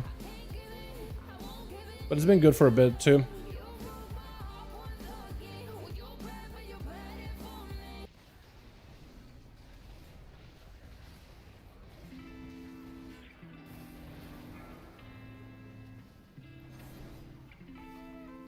I was gonna say maybe Big Alley Blast, but there it was. Took a second though. And which of those specs do you prefer to PvP with? Outlaw. I know Outlaw is like not really seen normally as like a PvP spec, but it's actually a lot of fun. It's actually a ton of fun in PvP.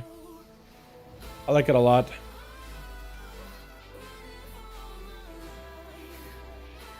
Age of Ghost will fit, honestly.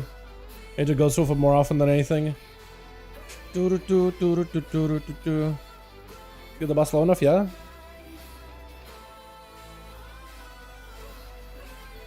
Okay, PI! Oh, with PI, this thing feels fantastic. Oh my god. We got Whelplings Inc. Dragging to Whelplings, yeah? Maybe just drag Whelplings to us.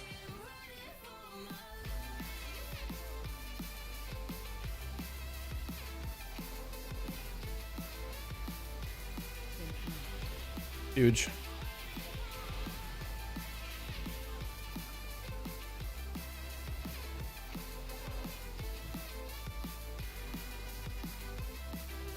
Kind of weird spot right now. Don't really like where I'm at.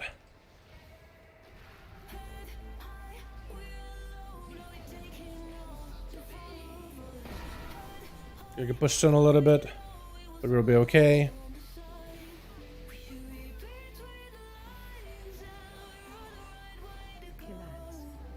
Adds a rink.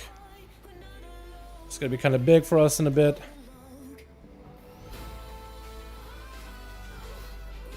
We can just skip AoEing. Which just gives us a lot of funnel damage.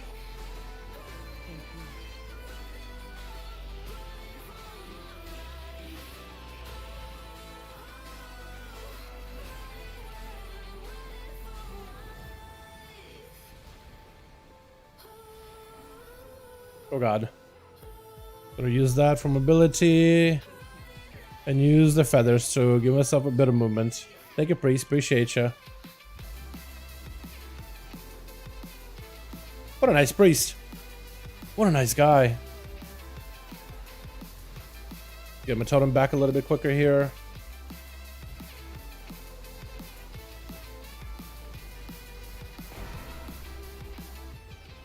Use our mobility.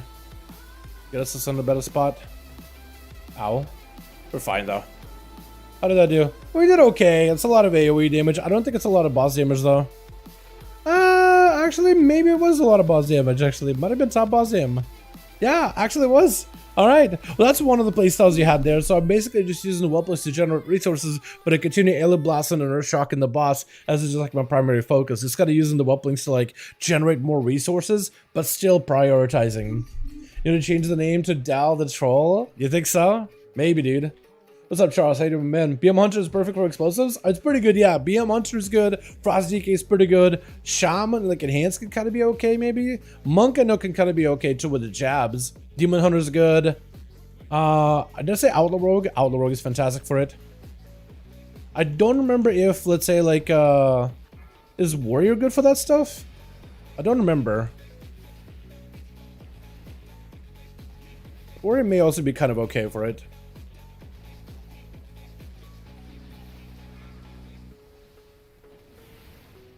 Kill it down, so I don't know how we're gonna do here. But we can mass the spell. And I can do a bit of healing. I don't know if he's got vamp or anything. But maybe we got something. I can kind of heal. Oh, that does no damage at all. What the hell? They actually made that do 0 damage whatsoever. At least on a 15 or what is it, 12? That on a 20 usually blast, but like I guess they did nerf a lot of stuff, didn't they? I know they nerfed the Cinder Bolt by quite a bit too. Crap. I had wrong totem to reset. That is big on Forge.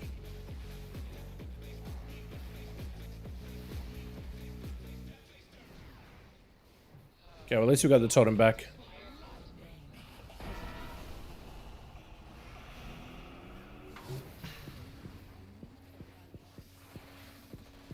And somehow we still did damage, Joe. I honestly did not feel like we'd be doing any damage there. Healer? We're so dead, aren't we? Oh, I'm so dead. Okay, we're in Karn. I don't know why you pull like that immediately, though. We're dead. But maybe both me and the guy are just thinking, oh, I can't move. I got more important stuff going on right now. Sorry. Ah! I may need a heal for that one. But I think the healer might have also been dead too.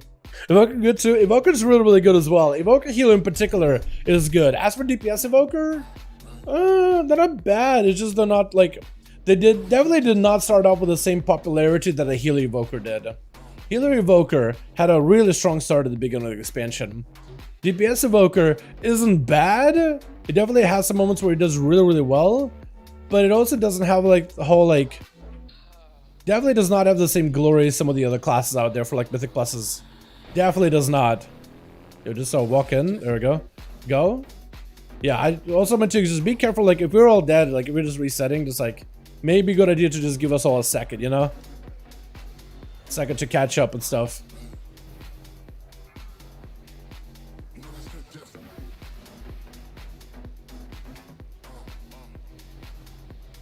Got him back. Ow. Just absolutely pain. Still need to interrupt these guys. They nerf the damage by 50%, but it's still is something you want to kick. Oh, please don't. No, no, no, please, please, please, please. Look behind you, Matux, please. Please be aware. Care and be aware. You don't want to do it to the edge like that. You see those guys, the Stormy Fusion caster over there? These guys are terrifying. Please don't pull them. Whatever. I know it's like non-fortified, but still, just be a little careful. You know what I mean? Just a little careful.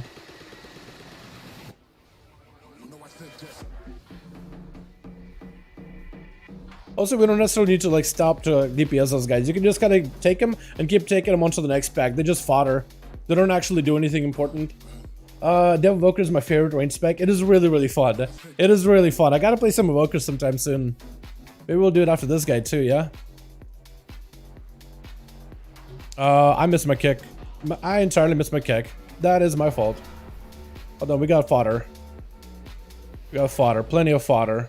Gotta get my LE. Plenty of fodder.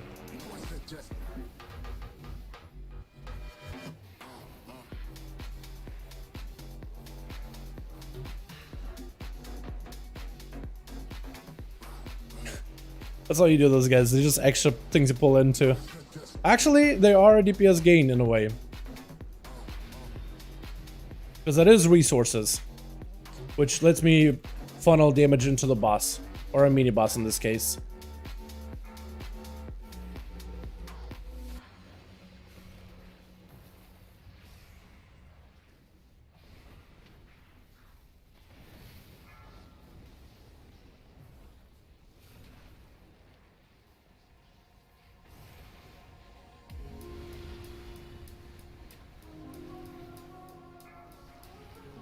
Please don't aim me my way.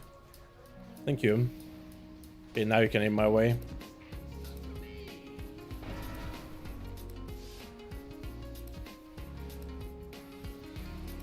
I swear, on Fortified, that guy becomes literally worse than a boss itself. That guy's literally the new boss. Actually, much harder than the second boss. Even though second boss is generally seen as like nightmare incarnate.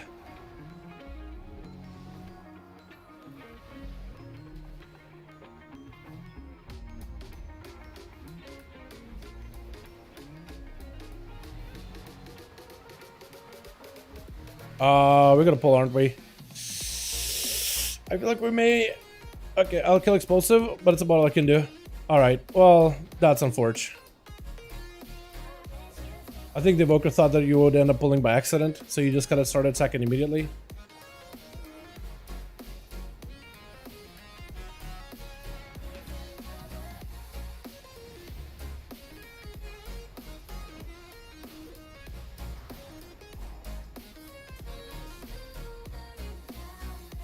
There we go, that'll work. I'm kind of all over the place with my abilities right now.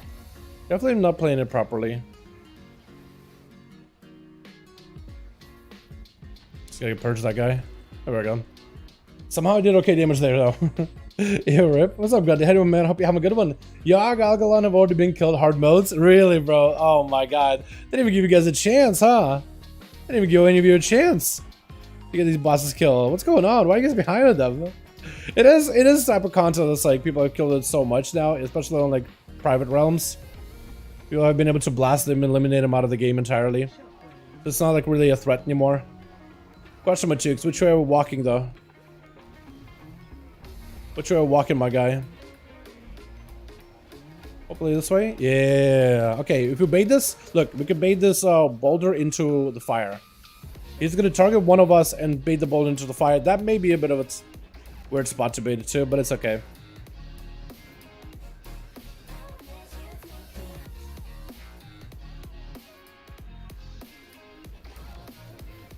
Okay, so he's gonna bait into one of us.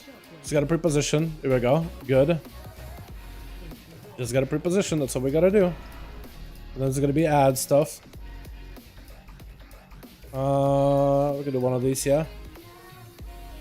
Also, watch out. We're about to walk into the lightning, guys. Be extra careful. Look, let's pre-position that.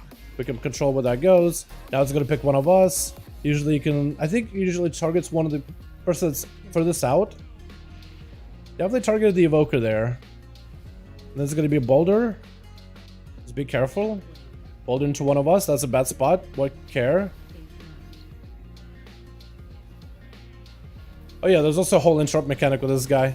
I'm literally watching my bars more than anything right now. There's no way I'd be able to properly interrupt, man. Okay, I'm in charge of position. No, mine targeted that guy, which is perfect. Still very, very close to this elementalist. So I'm a little bit afraid. Okay, that'll work. That actually is perfectly fine. And I'm gonna go drop in a totem on him. Get a little bit of frost, a little bit of AOE. We're in blaze. I can kick it, but we don't need it. I need my kick. Kick there. We'll cleave a little. Okay, I guess it's just boss dead. Dude, I was so focused on doing damage. My god, I would just... Oh, that was so much going on. I need more practice with this build. I feel like this build of Shaman is a lot of fun. It definitely does feel like it has a lot of skill expression. It's just I'm nowhere near as skillful as I used to be in order to make this build work properly. Definitely do a big pull here. Definitely do a big one. Definitely do a big one. Hell yeah. Oh my god, yes. Look at that pad. Oh, it's gonna be so good for Shaman. Oh, big Shaman pad. Oh, look at that. Woo, that's so good. Oh, please kill those explosives. There's like 5 targets, which is perfect for Ellie. And to summon more. Oh, glorious. Oh, a glorious, glorious pad. Oh, someone chicks, why are you doing damage? Please stop. Please, no damage. I want to do the damage. Let me do the damage. Oh no, you're walking about. Ah, unfortunate. You kind of have to, but like, yeah. Understandable. Have a nice day. Okay, she made some extra ads, but like only one. Really ever just summons one. Alright, that's fun. This is gonna be great, honestly. What's the consensus on the Hunters of Mythic Plus? Love or hate? They're pretty good. Yeah, Hunters are good. Definitely not terrible. Definitely not bad. Definitely far from bad. Oh god. Oh, this is gonna be rough. Pulling like that may not have been the play. That's gonna be a tough one because I can't really do DM. Not in the same way.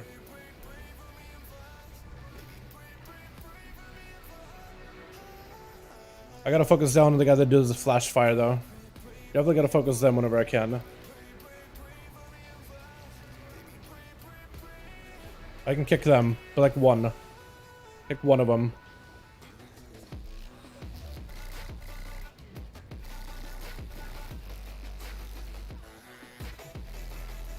Oh wow, that was actually intense for a second. I was gonna say for...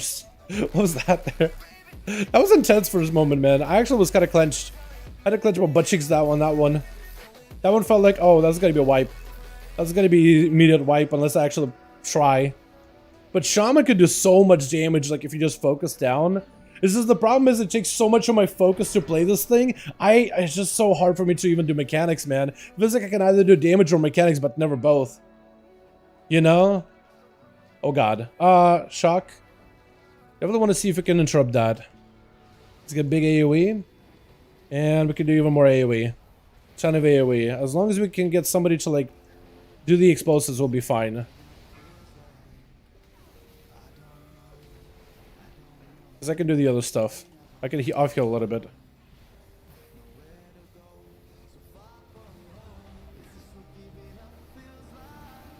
Just gonna summon more adds, which we can deal with easily.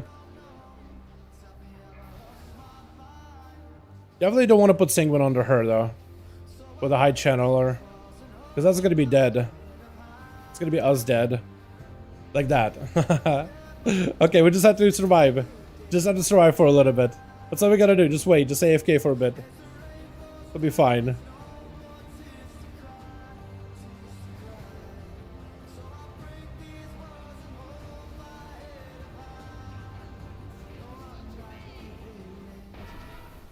Zapper. There we go. Should do those ads on the side as well, yeah? Just pull them. Just to get rid of them. Clear the room. Yeah, I'll get back to Rogue and his brain. Dude, on Rogue, Rogue is also big brain too, man. But on Rogue, like, it's at least like second nature for me. Rogue is also still big brain. What okay, I guess we're doing it now. Okay, be on Karaka, please. Be on Karaka. Please be on the big Molten Boss. Always be on Molten Boss. Majukes. Gonna teach you how to do this boss properly. You're always on the bird, and you want to keep this guy kind of in the middle-ish area. Always want to keep him somewhere in the middle. Don't keep him forward. Don't keep him too far back. Want to keep him in the middle, so then the bird lands where we are. Every single time. Because we want to be hitting the bird the entire time. Except for when he does the interrupting cloudburst. Gonna put him over here, so maybe I can keep tracking it. But you're basically on the bird the entire time, and only on the guy, like, whatever you can to reach the bird. Like, right now, we can't really reach him. But the rest of the time, you're on the bird the entire time. This entire fight, you're focusing the bird every single time. Get them both over here, so I'm getting both dotted.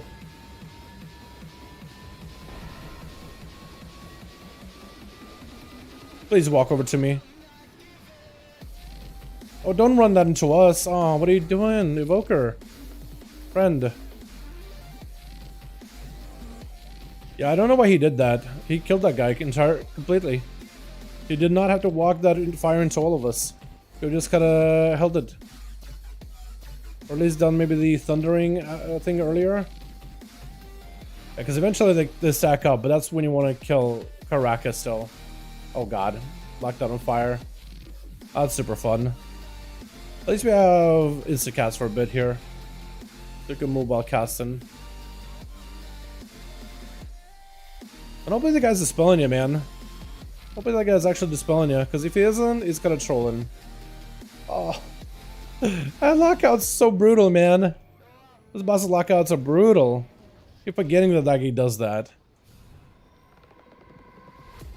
I keep watching him. That'll get a weak card, like stop casting for a bit. I think he's doing interrupting cloudburst. At least we got instas we can use for a little bit here. Yo, winds could screw me over here, but that's okay. We're fine. May have to go again. I don't know if that guy's dispelling you at all.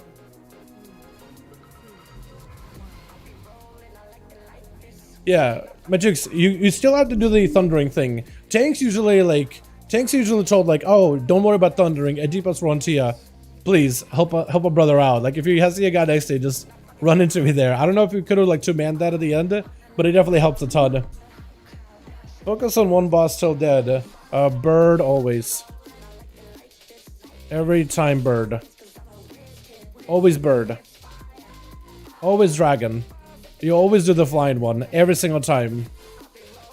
Best strat is bird. Best strat bird. We're just gonna let these guys know. So at least you can focus on one. Because who was attacking the other guy? Who was attacking the other dude? And that's something that I guess maybe I need to adjust that mentally, like. Because I'm so used to like in 20s or 18s, everybody already knows the strats.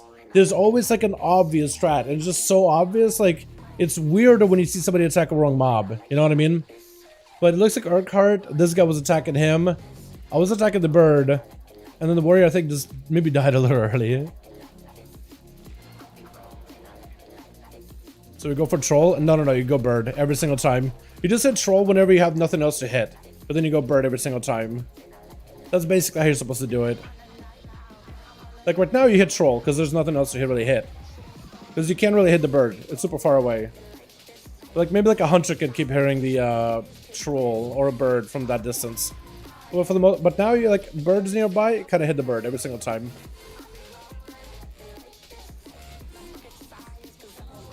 Like the bird is kind of sort of nearby, you could hit it. You keep hitting it as a range if you can. I may need to use my ability to catch up to one of you guys.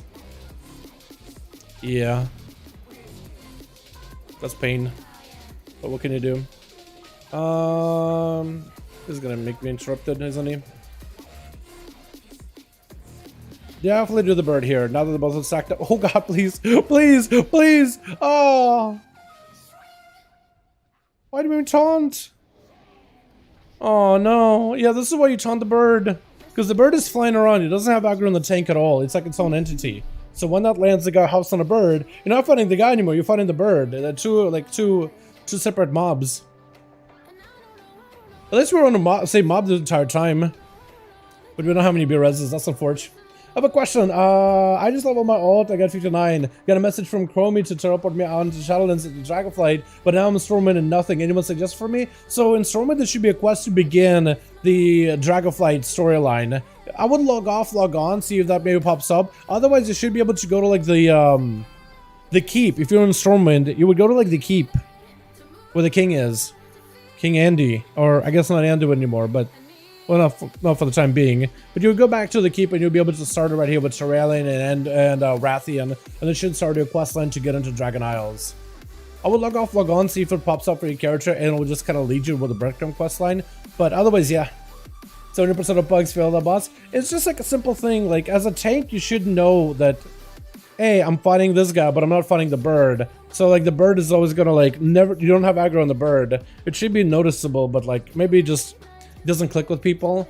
But like when you're doing the pluses, like whenever I do like on my main with my guild, like it's for every single check that we've done this with, they usually just say on purpose like, oh hold on, let me grab the aggro on this thing, because they know that they don't have the aggro on the bird, they have the aggro on the guy, because it makes sense.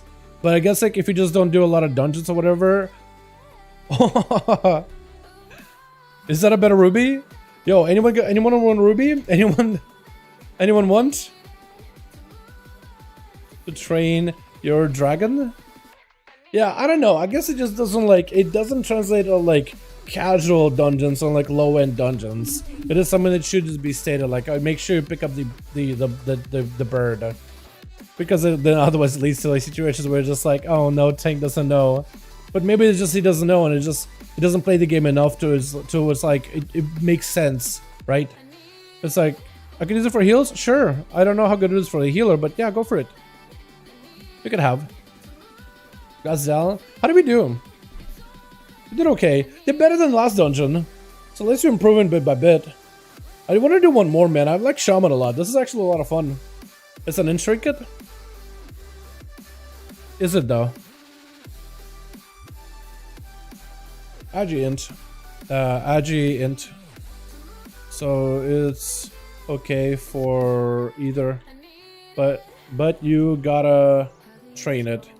So it's not great until you train. Wanna do one more? You wanna do one more? I'll just make sure to like note in party chat like little tank stuff like, oh, tank this guy, or make sure to grab aggro on this thing. What's another key I could use? Because I've done like all of them as tyrannical, right? Yeah, I've done like all of them as tyrannical.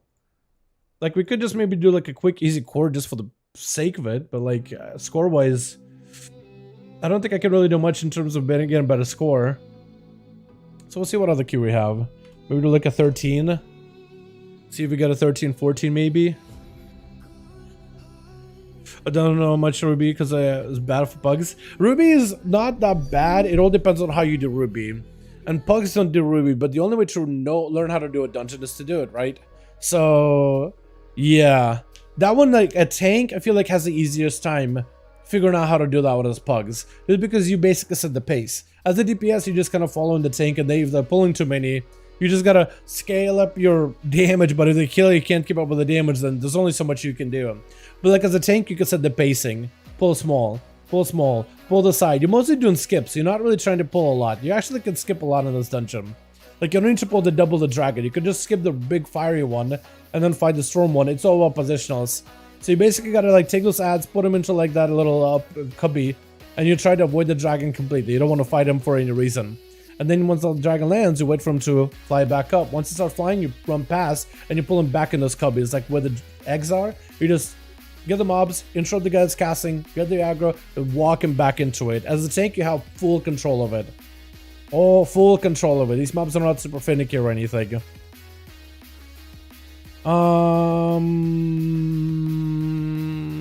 do Algeth'ars. Alg plus 13. Algeth'ars 13, 12 maybe. Potentially. Because I could get a better squad out of that one. I just forget the dragon needs to be taunted. Oh, this guy? Yeah, taunt or like a brew. Like, he just has no aggro on you. But like, any kind of damage you do, it probably becomes less of an issue if you actually like fight in the dragon. And if you're doing the dragon kill strat as a tank. Because as a tank, you should be hitting the dragon as well. You know? You should also be hitting the dragon, so that should help you get like natural amount of like aggro on that thing.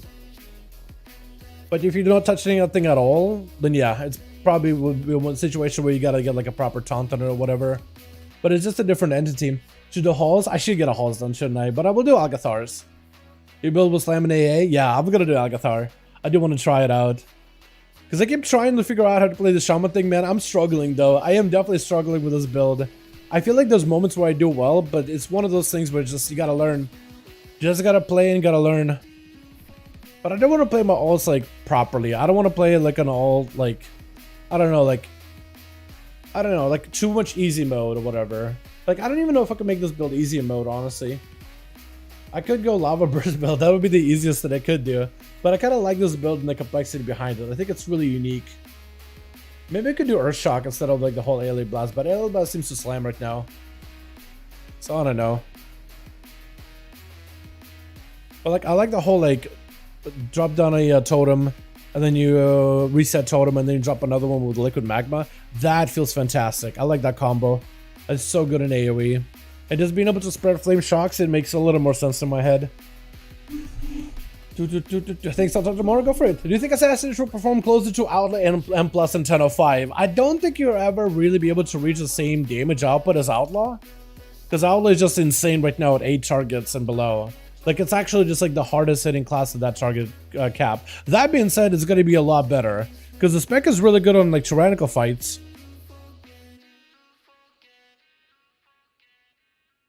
And it's only a little bit behind the other specs too. Like if you look at the sub creation, for example, sub is really, really good. Outlaw is insane. And Assassination is only a little bit behind the other specs. But only a little. It is definitely going to improve them for sure. And I think it's going to make them a lot better when there's like a priority target. Like a single target kind of enemy that you want to really take down as soon as possible type of situation. You know what I mean? So it definitely is going to be helpful. Double TF? What happened? What's it looking at? Is it looking at Syracuse? Nice. A monk, amigo. Bear hat and a bear hat. That's hilarious. So, Del, can you please hear a quick take on the nameplate and unit frame add-ons? Do you have a really comfortable with the default UI Mythic Pluses? I use the default UI, but if you want one that people use, Plater is the one you do it. Plater is the one you would go for. Plater is really, really good. That's what a lot of guilds recommend. Plater is fantastic. It's really clean. You can customize it. There's profiles for it. I don't know where to find it, but I know there's profiles. That's all I know. But yeah, definitely Plater. But if you don't like the default UI one, because Plater lets you organize it like a ton. Definitely worth it. Yeah, it's all good, it's all good. We'll deal with this guy. This guy's a lot easier now with the 3-man. Plus the AoE I can do, it should be insane. As long as I use my movement at the right time, that'll be okay. And birds spawn explosives. Lashers no longer do. Lashers no longer do. So that won't be too bad. Birds are the same though. Yeah. I like Plater. A lot of people use Plater just to make the UI and the look on the screen a lot cleaner. Now, do I go for like a... What trinket do I go for this place? Because I don't want to go haste.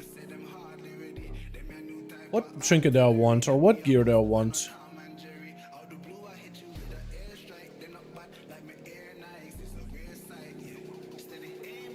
I could go Algeth'ar's. Let's go agility for enhancement. We'll go to Algeth'ar's puzzle box.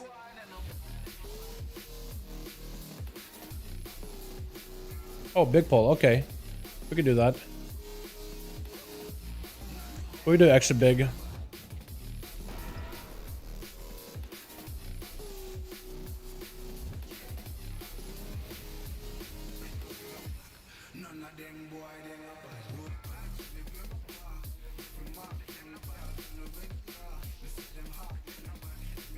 Okay, now we can downclock a little bit to electro target cleave. Did a lot of damage though. That feels great.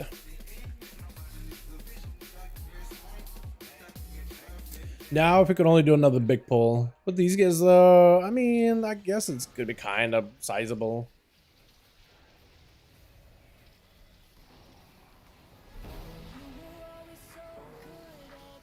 I don't know if I should hit the lashers or if I should hit like the other thing. Probably the lasher, honestly. Just because all the mobs are standing next to it. I get more value that way.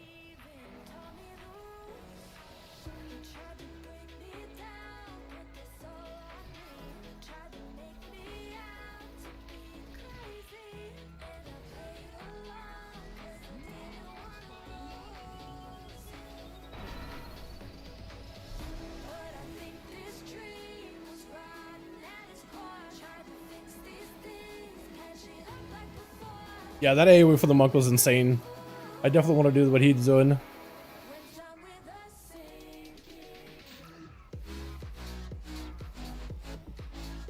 Go Sky Fury here, just to get a little more AoE out. Big AoE. Also, the warrior does a lot of AoE. Jesus Christ. This dude right now. This man's right here. This man's right here. That's so good. Oh my god, no. Poor guy. Look at just jabbing these things out of here, man. Look at him. Look at him go. Yeah, this is gonna be fantastic. I guess we'll just listen the opener of that, or I'll wait till ads come out. I might just wait until ads come out. Slamming the meter. We're doing alright. It's like the dungeon for Elemental Shaman. That and Affliction Warlock and Unholy DK also likes this one a lot too.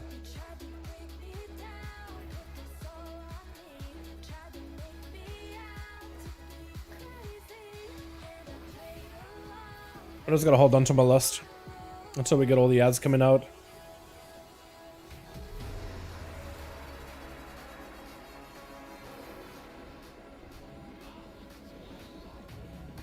Okay, now we do it.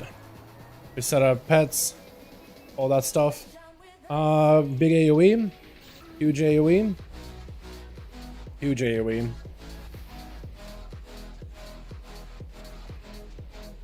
Should be killing this guy too.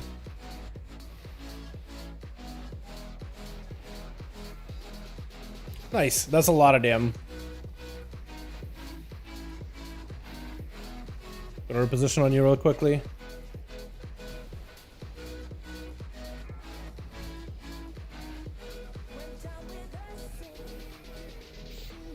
Got myself big AoE. Don't really have a proper AoE here. But I did drop whatever healing I can.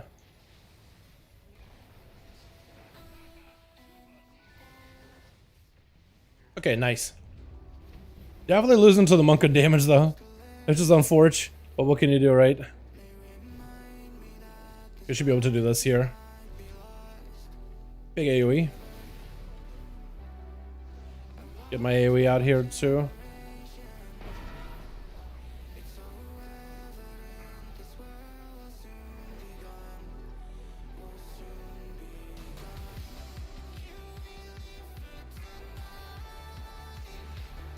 Nice. Definitely did a lot of damage at the end there. I think that's when everybody else is kind of out of cooldowns, we just continue pumping. I think that's the difference between Shaman. We just constantly have summon for there, so we have the longevity, whereas Monk will have a couple of goes for the first set of pets, but then at some point he's just like, not as much. That or he died. He says, my fault, good res. Actually, I think he might have died. Maybe he died there. I don't even know. He might have actually been dead.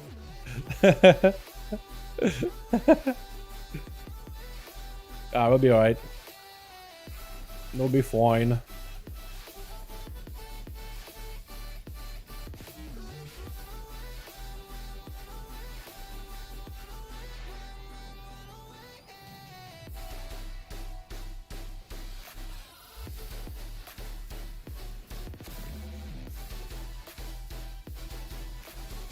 Ah, come on. I thought it was good. It was gonna be golden. Apparently not, though. Oh god. I could do this. But did I time it right? There we go. Timed it. That guy didn't, though. That guy didn't. That's pretty good. Let's get that man. Oh, okay, he released. We can do this. We can do this. We can do this. 4 man. 4 man this. Told you, build slams in AA. Yeah, it does. It does. I don't know, man. Should I just give up on the dream, though? Should I just go lava because it's easier? Because I feel like I really want to make this build like properly work everywhere. It's just so much more fun that way. So much more fun to me.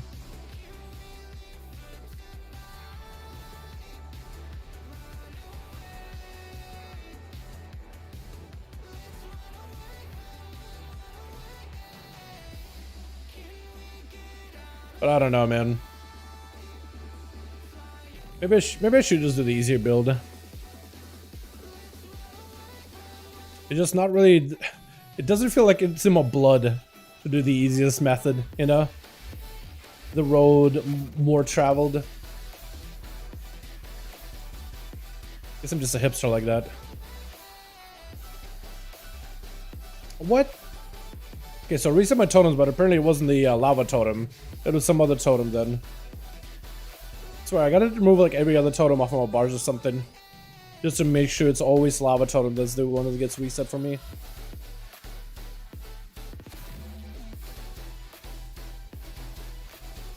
Definitely gonna have to change that. Some way, somehow. That or maybe get like a weak aura. Lava slam hard as well, I like it. Lava is just easier. Like a lot easier.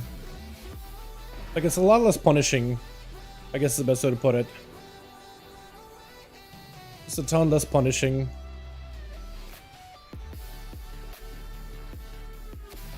Frost is a lot of like qualifiers are like, okay, so in this situation you would use this ability. In that situation you would use that ability. And it's like a lot more difficult in a way. At least I kind of find it more difficult. But it's like the challenge of it seems like it would be really fun to play into. You know? Because it's more challenging, because it has a lot more of like a skill cap to it, I just have more fun with it. Because there's a lot more depth. Okay, this guy in Tyrannical is gonna be fun. At least it's only 13. I guess we can't even lust either. Normally I don't even know if you get a lust in this guy. World first Algeth'ar kill, Wrath Classic. There it goes, Moen. Beef bar for EU Gehennas. Already doing it. Actual chads.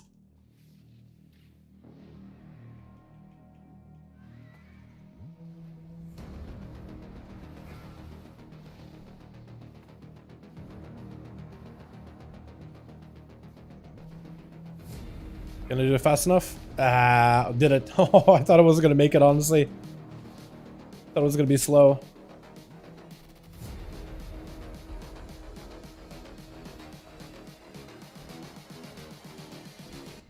Just wish you knew me.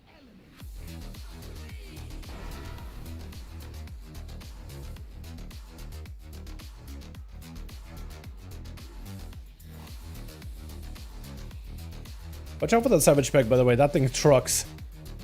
Savage Spec actually hurts a lot.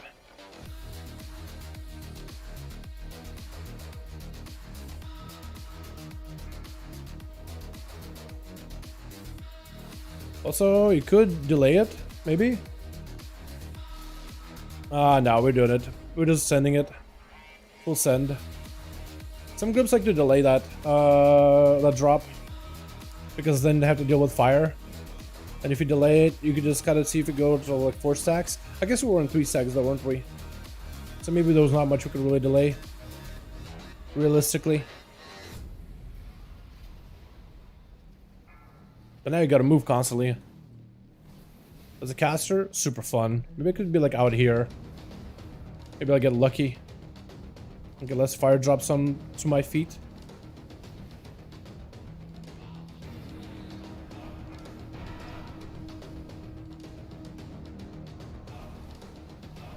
Okay, that's really bad.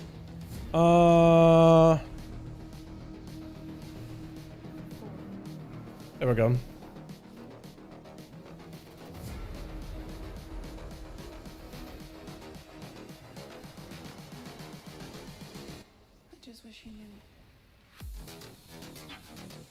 Wait, stop.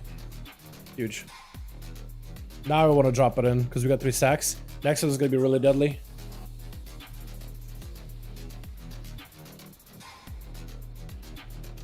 There we go.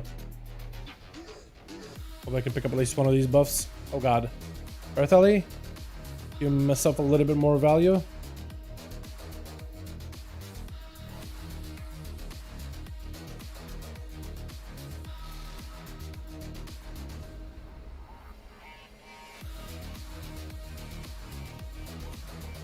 Now we gotta deal with the winds.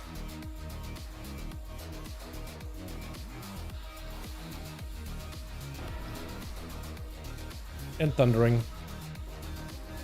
And the boss is dead. Yeah, I don't know. That mechanic, this boss right now. And when you're doing on 20s, there's definitely a strat. Oh, wait. Did I do the bleed? Or is that someone else that killed you? Hold on. Oh, no. I gotta bounce around. Were you? Oh, no. Oh, the cyclones. Okay. Gust into cyclone. That's unfortunate. But at least we were like, at least we lived until the end, yeah? But that one normally on like a 20 plus, what you do is you don't really want to reset the boss at all. I know you got to deal like with the stacks of like the cyclone. I know you got like the fire buff, the windy buff. You're like, wow, haze buff. I want to use it to do damage. You don't really want it for damage at the higher rank, higher level keys. Not really. Not really. That seems like it's one of those things where it's like you think you do, but you don't. The reason why is because when you do the winds create hazard, but also, yeah, winds create hazard, fire also creates a lot more hazard. It really isn't ideal, but also, you have the debuff that the boss puts on you with the screech that she does. That one is reset with the ball mechanic, like dropping in the balls in to like the goals or whatever. That resets the debuff you have. So you mostly want to save it for the debuff resets than anything. You don't actually want to use it for like damage buff. Where a lot of groups will still get that mindset of like, damage buff, big damage, go. You actually don't want to do that, especially in Tyrannica, just because the boss is going to last long. Unless you got like some giga mad cooldowns, take advantage during that moment. Which is generally a lot harder to pull off. Or most groups don't really have that much success with that. Unless you got some really big damage, it's really not worth it. Usually you just do just to bypass like the interrupt mechanic. More than anything.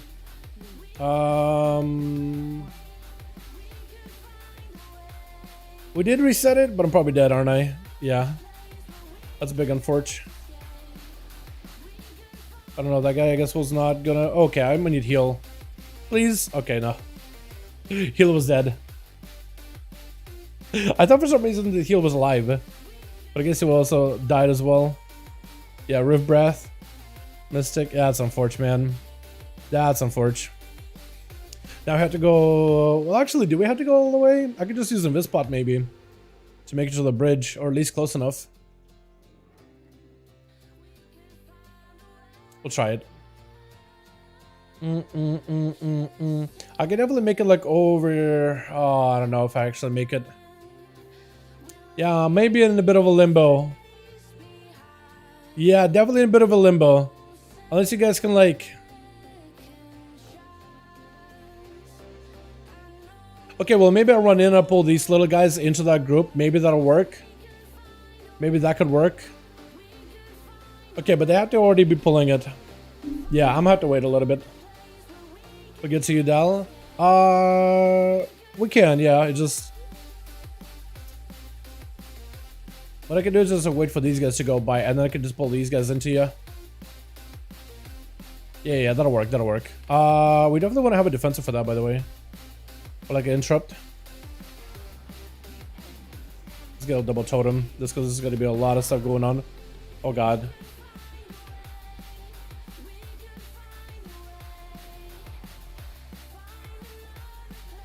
Mythic Plus would won't interrupt. Staff, very deadly. Staff, big deadly. Nice. Hex 1 and pull 1. Actually, that's not a bad idea. I forgot I have Hex. Honestly, I forgot I have Hex. Can I just be honest with you? I forgot I have Hex. I forgot that was an ability of mine. Oh, so bad, dude. That is so bad of me. Okay, well, hopefully my Storm Melee won't pull, though. Hopefully Storm Melee won't pull anything crazy. Pulling your shenanigans.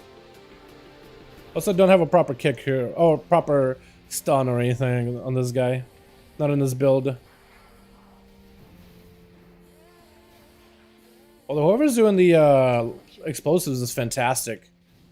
That's one thing I really dislike about playing casters is explosives. I just don't really do them. I can't really do them well as a caster, because usually in most cases like melee does it. But I understand like why casters ask melee to do it. Just because the play style for me is just, it's not designed for that at all. That makes any sense. I know it sometimes sounds like an excuse, like as a melee, you're like, oh, what do you mean just, what do you mean you can't do the explosive? Just do it, forehead. And it's like, it's really awkward. But I can kind of like understand that awkwardness now. But previously I was just like, didn't think that all my casters are like legit. I always felt like they were lazy. But yeah, definitely in the damage profile, having to like cast and stuff, you could definitely like plan ahead for like a good pull. But planning ahead around explosives is very, very difficult because of like, it's difficult to lock him down that way. There we go, big. We do another one of these. I can get one of these in here. One more of these, big zapper. And another big zapper. Huge.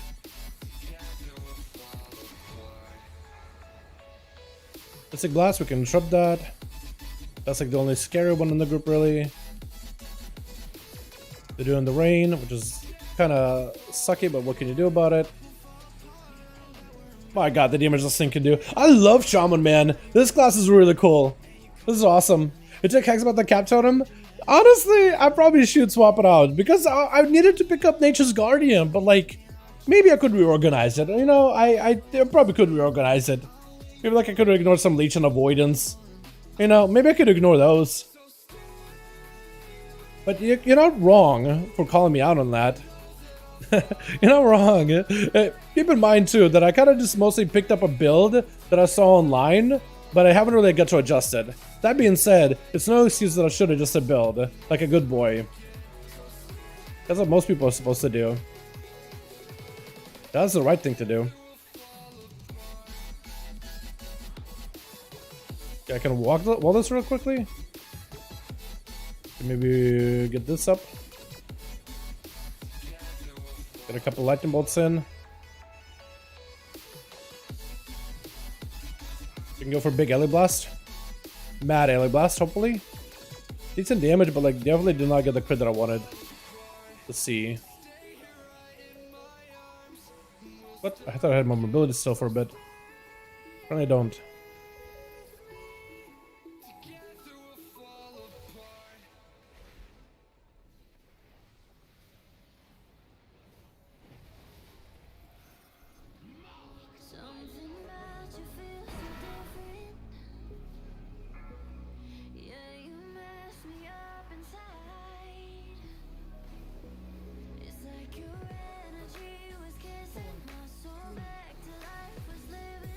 Okay, hopefully I don't get hit by it. Ooh. I'll let you soak it if you can. Just because I'm not in an ideal spot at all. There we go. Yeah, my damage single target sucks, the chat. I'll tell you right now. It definitely feels bad. Because I know it could be a lot better. Could be a lot stronger.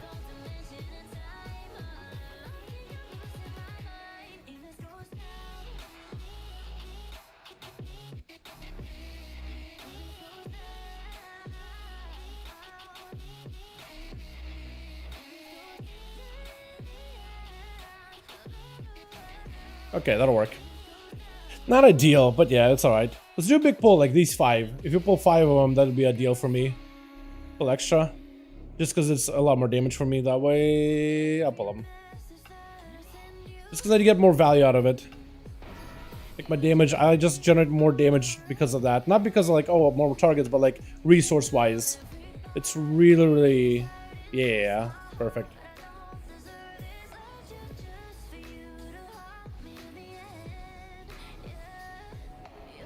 Like, basically, the Ravager will die faster if I do a big AoE. Like this.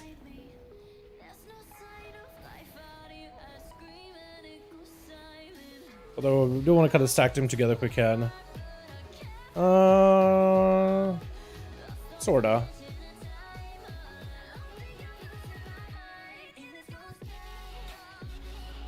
Probably not worth it working there. Maybe I should have just sold CDs. Survival Hunter good? It's not amazing, but it's incredibly fun. It is ridiculously fun. So, yeah, it's a weird one. Because it's insanely fun. It's insanely... It's really, really enjoyable. But it's not exactly like meta or anything like that right now.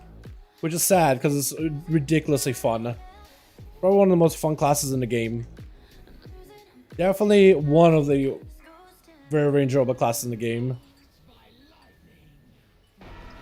Gotta spread him a little, but it's okay. Not much you can do about that. Hi. You guys with the blue buff? Hey. Literally running away from me, and he was just like, where's the red? Where's the red? But I'm not right next to you. I was 2 feet behind you. I swear. In Pugs, it's gotta be like a really big tunnel vision. Everyone walks with all the horse blood. Everyone is like, alright, gaming time. Put him blinders on. Oh my god. That or maybe like zoom in, because I play zoomed in, but like maybe these guys are extra zoomed in than me. Who knows, honestly. Okay, so we interrupt that. But the next one we don't interrupt. Next we actually let him have a go.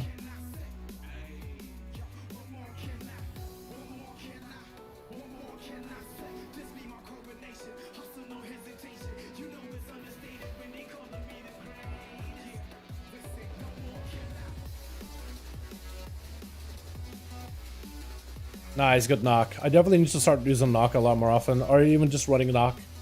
Because this build doesn't use knock at all. But like, I know it should be. It's just more valuable. Just be able to knock people out of saying.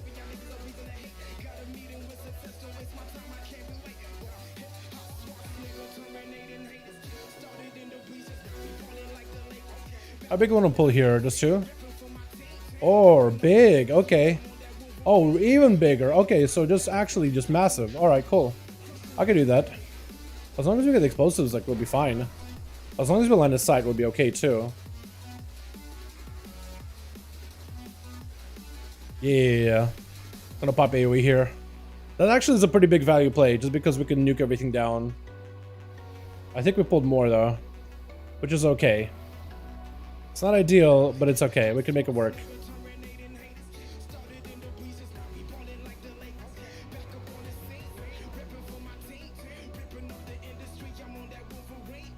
Oh god. Oh, I just got missile down. Oh no, dude. That's where we gotta get kicks.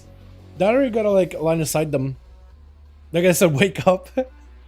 Wake up. Do you to get roll in that pack?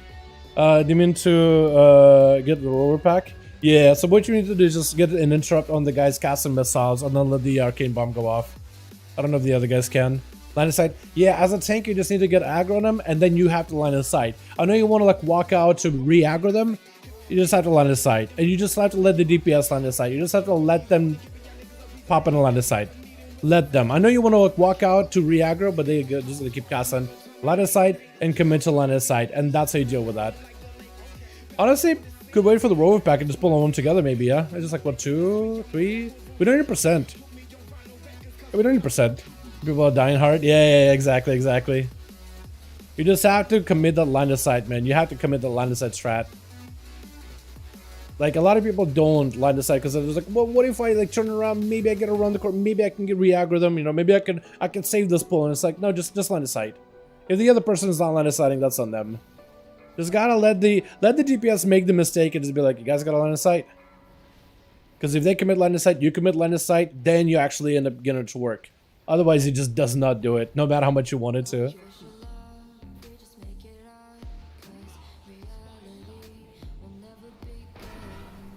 Alright, we have everything but lust, but we should have literally everything for the boss here.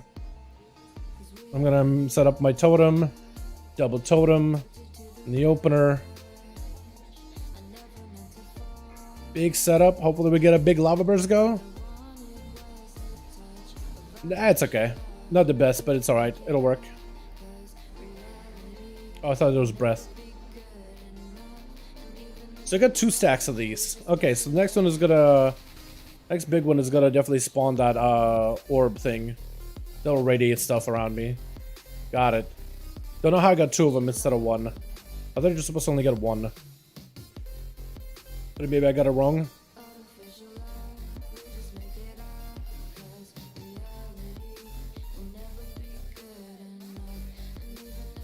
I feel like I never get any crits anymore with my what's it? With what is it called?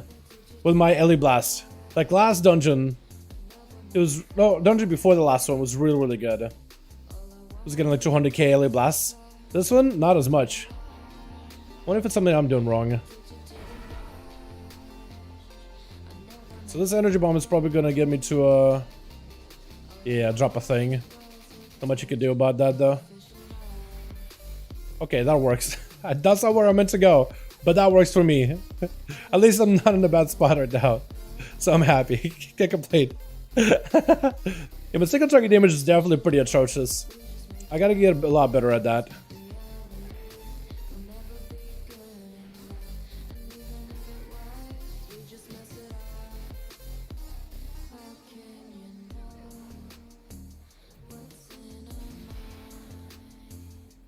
Ooh, can I just do that every time though? I might be able to do that every time.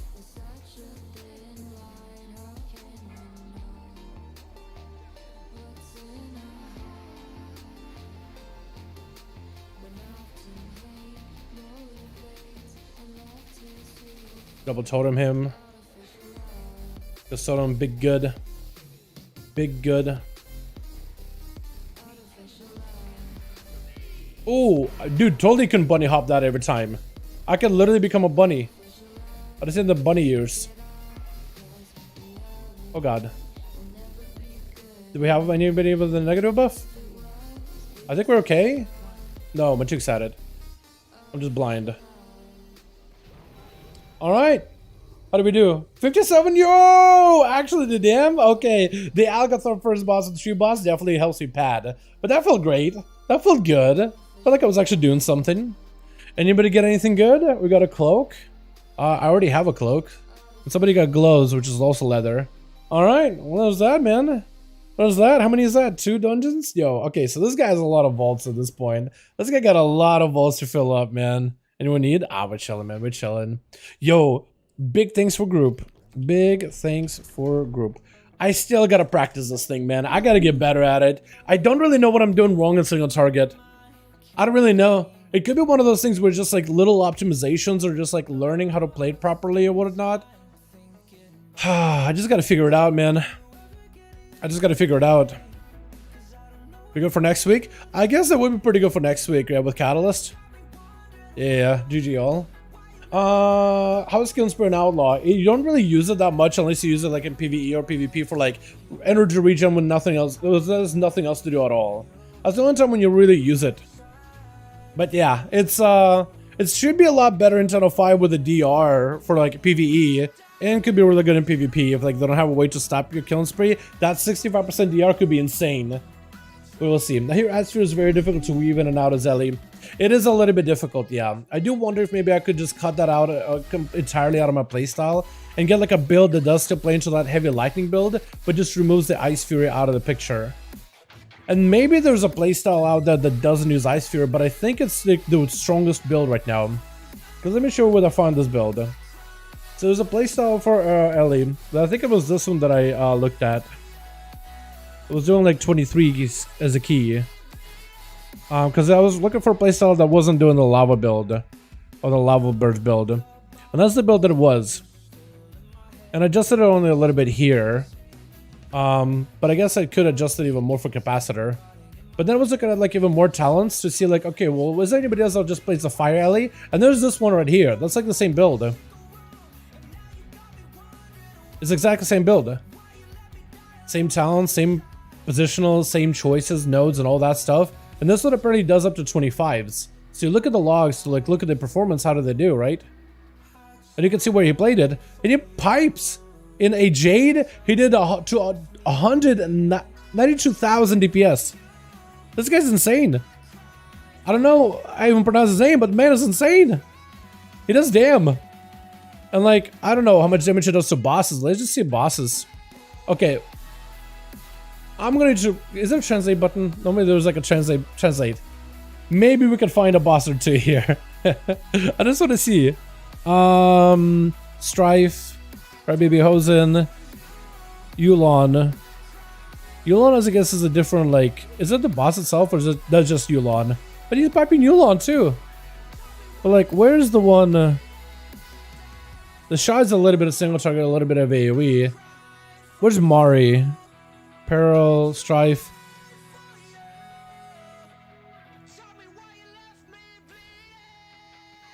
Where's the other boss? So there's one that you fight with Yulon. I think that's literally just damage to Yulon itself when Yulon spawns in. But the boss that spawns Yulon, where is she? I think these guys are the ones in the story hour. Liu, that's what it is. Liu Flameheart. Look at him! He's popping off! Look at him! He's lightning bolting the hell out of this boss! He's absolutely blasting her! He barely lava bursts. He casts that like, I don't even know how often. Apparently he casts that like sometimes 4 hits. But like he's absolutely just trucking her with lightning bolts. I don't even know what he does. But look at that. Ellie Blast, lightning bolts, frost shocks a little bit, lightning rod. But like he's absolutely melting bosses. Like, I just don't understand. I want to know his build. I want to know what he does. I want to know what stats he rolls. There's like all haste crit, apparently. So he's just all haste, all crit. As much haste, as much crit. He got the sealed diurna. But like, man, this guy. He's just insane. This is like on another level. That other monk knows a good transmog. I can barely believe it. Yeah. But like, chat, like what am I supposed to do here? I don't understand this guy. I don't understand how he does it. He's just a mastery build, that's all it is. Mastery or haste crit build. And he just pops off with lightning bolts. I just need to figure out what his rotation is. Like during this part of the fight, like what does he do for the boss? Like is the timeline? So it looks like he has a liquid magma on him, he has it down. And I guess he opens up with an ice fury. Oh god. Oh lordy, can I just do it solo, small? So it looks like he's a Ice Fury into a Frost Shock. Oh, that's a droplet actually. Wait, do they do the boss together with... Hold on. Or is that all of it? Okay, Flameheart. That's the one I want to see. How far do I gotta go? 24, okay. What does he do with her? So he has the elemental ahead of time. He hits her with a Ice Fury into a liquid magma, which applies a flame shock. Then frost shocks into a Ellie Blast, and then just lightning bolts, I guess, with Stormkeeper into a frost shock, Ellie Blast, frost shock again, lava, frost shock, Ellie Blast, lightning bolt, maybe like double lightning bolt combo. He set up some insane lightning bolt combo. And he has Ice Fury back up by then or something? I don't understand. Or is it Lightning Bolton for free? I think it's maybe just Lightning Bolton. I feel like here is just Lightning Bolton filler, you know what I mean? Like, I'm trying to figure out what he does, you know? And the best way, honestly, to figure out rotation, I just go to replay. Honestly, look at the logs, I have a hard time figuring out exactly what people do. They're fighting the boss around the 24% mark, 24-minute mark, yeah? So the boss should be spawning in... No boss, no boss, no boss, no boss. Liu. This is where to join in. And now I'm literally just watching his rotation. I don't even know what he does. I just want to see his opener. So you got Pet up and running. He's got a Lightning Bolt. And then Healing Surges himself. I think they're resetting the boss here, yeah? Yeah, they're probably just resetting the boss. They just gotta grab her, but maybe somebody died or whatever, and then, or maybe they messed up. But it's made sure he gives himself Augment Ruin, all that good stuff. He got still Elemental. Not much you can do about it. And they're just waiting for the boss to reset, waiting for boss to reset, waiting for boss to reset. Give me a sec. We just gotta wait for the boss to reset. She eventually does. Ice Fury, Stormkeeper, into Liquid, into Frost Shock. He goes for big LA Blast. He plays the... Hold on, he plays this talent right here. Plays Nature Swiftness. Is that worth? Because he made this Nature Swiftness in the opener. So Ice Fury, Stormkeeper, Lava, Frost Shock, Nature Swiftness, LA Blast, into Lightning Bolt, Frost Shock, LA Blast again, into Lightning Bolt, into Frost Shock, Lava Burst, Flame Shock, Frost Shock, LA Blast, Lightning Bolt. He just pops off. This guy's insane. He just Lightning Bolt in the boss afterwards. And they just Lightning Bolt him for the rest of the, I guess for the rest of the fight or something? Just Lightning Bolt in, Lightning Bolt I guess until someone's back up Ice Fury. Where you Frost Shocks, LA Blast into a Lightning Bolt. Frost Shock, Elemental Blast. Yo, he builds up that resources so easily though. What is this? Hold on, see he does like a Frost Shock, LA Blast, Frost Shock, LA Blast. And he just Lightning Bolt him. Flame Shock, Stormkeeper, Frost Shock, Lava Burst into LA Blast, Lightning Bolt. Dude, his combos are insane. He's so good at it. Wait, dude. His combos are insane. Hold on. He does this whole thing where he's like Lava, Lightning Bolt. So he basically puts up a bunch of resources, it looks like. So he can like light LA Blast, and he's not even Earthquaking either on Spirit single target. He's ignoring that whole playstyle entirely. He's just all going in for... What's it? LA Blast. So like his playstyle was something like this. So you'll Ice Fury into this. I'm gonna get a Stormkeeper. Into LA Blast, Lightning Bolt. Then just Ice Fury again. Into another LA Blast, Lightning Bolt. Just absolutely just keeps trucking him. And just go for like a couple of Lightning Bolts. And just Frost Shock out some more. And I think I should just wait here until he got some stuff. So you'll go for like a LA Blast, Lightning Bolt. Maybe I can go for like a Lava Burst, LA Blast, Lightning Bolt. It seems like his whole like go is just so different than what I'm doing. But his go is so much better than what I'm doing. His go is like literally just better than what I'm doing.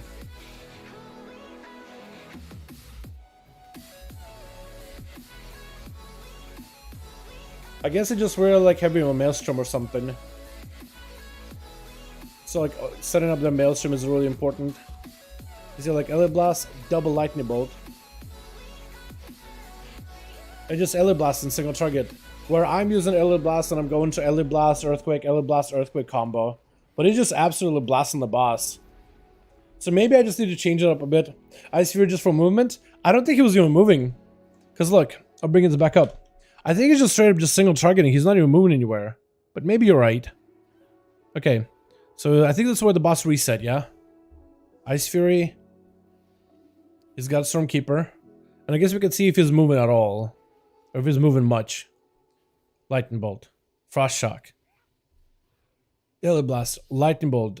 Got himself another Lightning Bolt. Frost Shock. A little bit of movement with Lava Burst. But he's got himself that, what is it? The Spirit Walker's Grace. He's got himself another totem. And he's just straight up just Lightning Bolting. So he doesn't have mobility here anymore. He's just straight up just chilling. Just single targeting. Ice Fury, Frost Shock. LA Blast. Into Lightning Bolt. Frost Shock. LA Blast. Lightning Bolt. He barely needed to move. He made like a slight adjustment. But like it felt like deliberate. It didn't feel like he was just Frost Shock just for movement. Not really.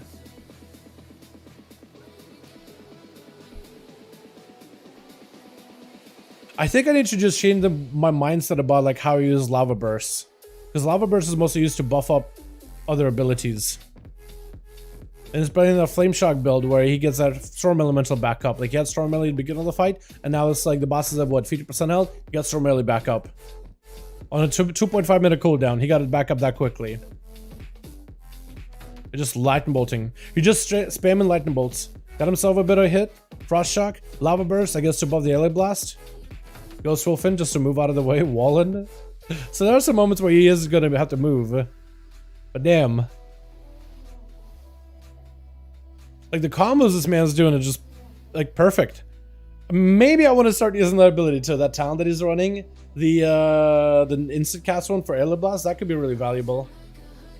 But it's like he seems to be a lot more conscientious about his resources. Also, he's never Earth Shocks. Single target, I am just Air Blasting, Earth Shocking. Air Blasting, Earth Shocking. This man doesn't do any of that. Literally does none of that. Tell me in AoE at least he does like elemental, like he swaps between Air Blast and Earth Shock, right? Like there he has to Ghost Wolf, there he has to move. Another lightning elemental as the boss hits that 30% mark. So he had 3 lightning ellies throughout the boss. Maybe that's why the haste crit is so good, because there's more crit ticks on your flame shock and haste from more ticks in general.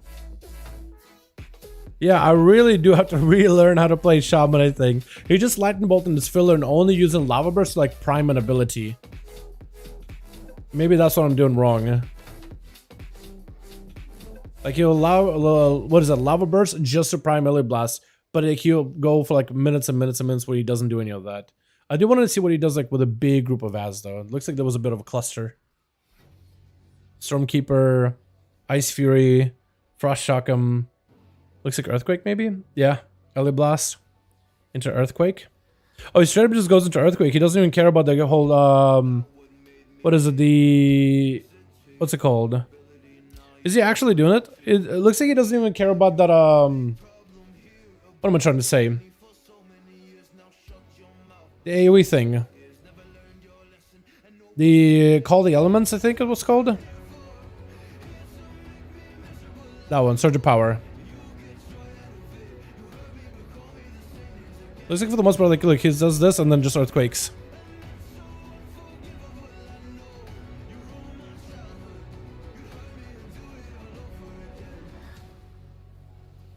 He like ignores it, I guess.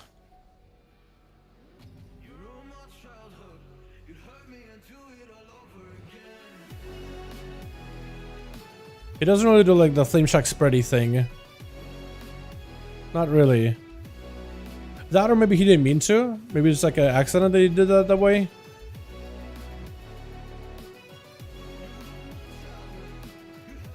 Huh. Let me look at his build for this one though. Because it looked like maybe his was a little different, but the man pipes. You know what I mean? That's like part of the learning process though, chat. No, it looked like you ran basically... So you did pick up Nature Swiftness. I do want to... I picked up Nature Swiftness. He went Earth Grab Totem, which I don't think is good this week. What did he grab that I...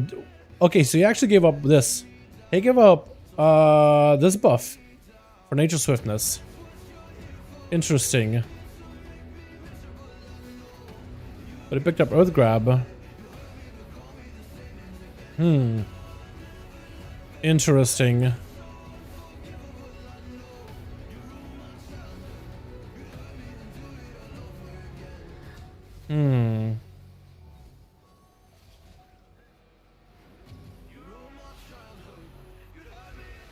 Is there anything I could give up? I can't really give that up, can I?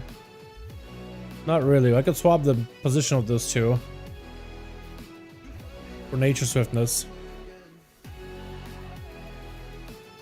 I could do something like this, but to pick up Cap, I don't know if I'll be able to easily, unless I maybe swap this. The wall versus stun. I think wall is a lot more powerful. I don't really know. I gotta mess around with it, man. On Mimron Farm Raid, hell yeah, my guy. Ice Fury for Moon, I have no idea. Casting time is faster too. His casting time is noticeably quicker, yeah. Definitely quicker than what I'm doing here. But I definitely gotta like practice this, man. I need to figure this out. This combo that he's doing, because he's definitely got the combo down for like single target damage.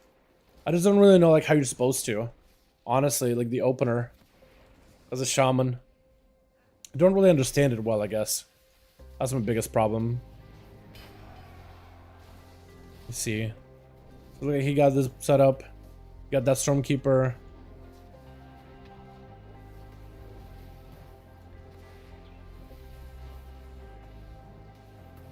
I guess he's just literally just single targeting with this for a bit. until he needs another like lava burst into a blast. Mostly just keeps that single target rolling.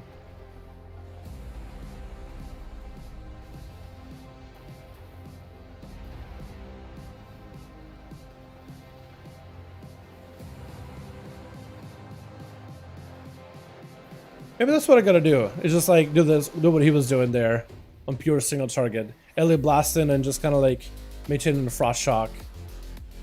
And just kind of setting up for like a banking up for like a big go. So I can do like maybe like a lava burst into that bolt.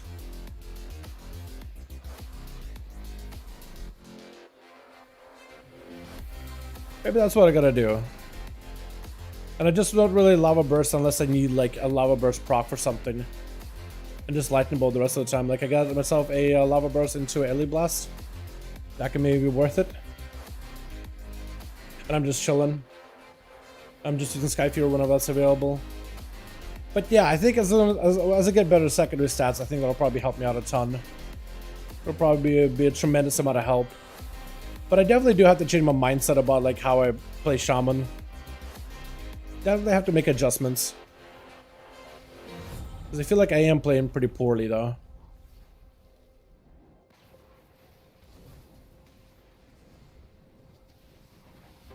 Because I could use the big blast right after. Get the frost shocks in. Because maybe I just need to simplify it a little bit, right? Because that's the problem that I have a lot, is I usually end up overcomplicating the classes that I play a little bit. Just because I don't understand them well. And maybe here is just like, that's all you gotta do is just lightning bolt. And there's moments where you're just gonna be just spamming lightning bolt because there's not really much going on.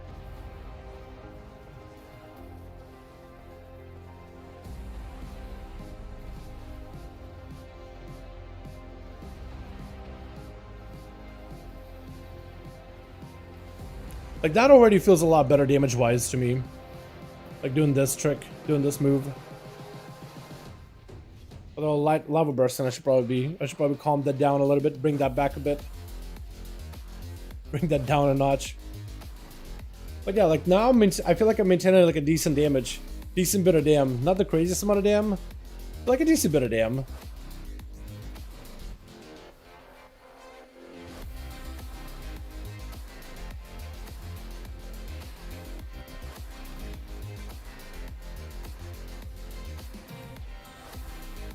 You know?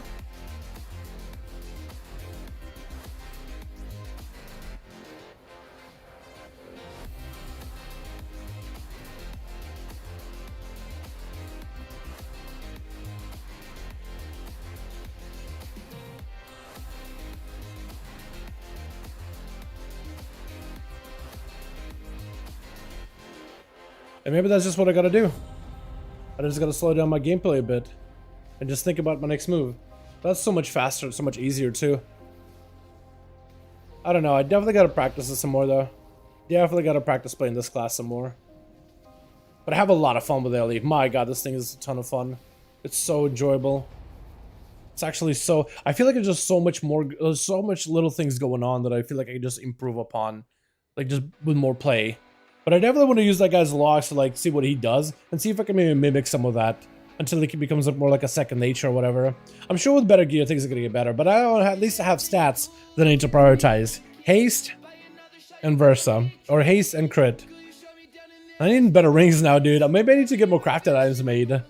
Get a couple of these like low item level, like the chest for example, replaced with a crafted item for much better stats or whatever. Almost have enough of these primal focuses, so maybe I can turn one of them into something good. Who knows though. But boys... Yo, thank you so much for coming by, man. I appreciate you. I'm actually late for the raid tonight, man. I'm actually legitimately late for a raid tonight. So I'm going to call it there. Chat, thanks so much for coming by, boys. I appreciate all of you. You guys are wonderful, beautiful. Thanks so much for watching. Hope you boys enjoyed. I got to go for the night, though. Yo, I don't know if I got a rig video I'm working on for the night. Maybe. I'll see. But yo, definitely excited for 10 to 5, man. Have a great raid. Appreciate you, boys. Not going to be streaming the raid, though. We're going to be on Diurna, seeing how that goes. I don't even know if I get much play tonight. If I don't get much play, maybe I get work done. We'll see. But boys, thanks so much for coming by. I really do appreciate you. Be back here tomorrow for more 5-5 1v1 duels, man. Absolutely been a blast hanging out with you guys on my day off. Definitely want to do more of these. Probably will do that more Sunday. But yeah, ton of 5 very, very soon. Time to start leveling olds, boys. If you guys got any characters you want to level, now's the time to do it. Thanks so much for popping in. Definitely gonna do like an updated video on like the class changes, all the big ones coming up for ton of 5. But yeah, thank you. You guys are awesome. I'll see you guys all next stream, alrighty? You guys have a good one. Pink, actually, where are you? There you go. I can put you here. There you are. Thank you, boys. You guys have a good one. I'll see you tomorrow. Peace.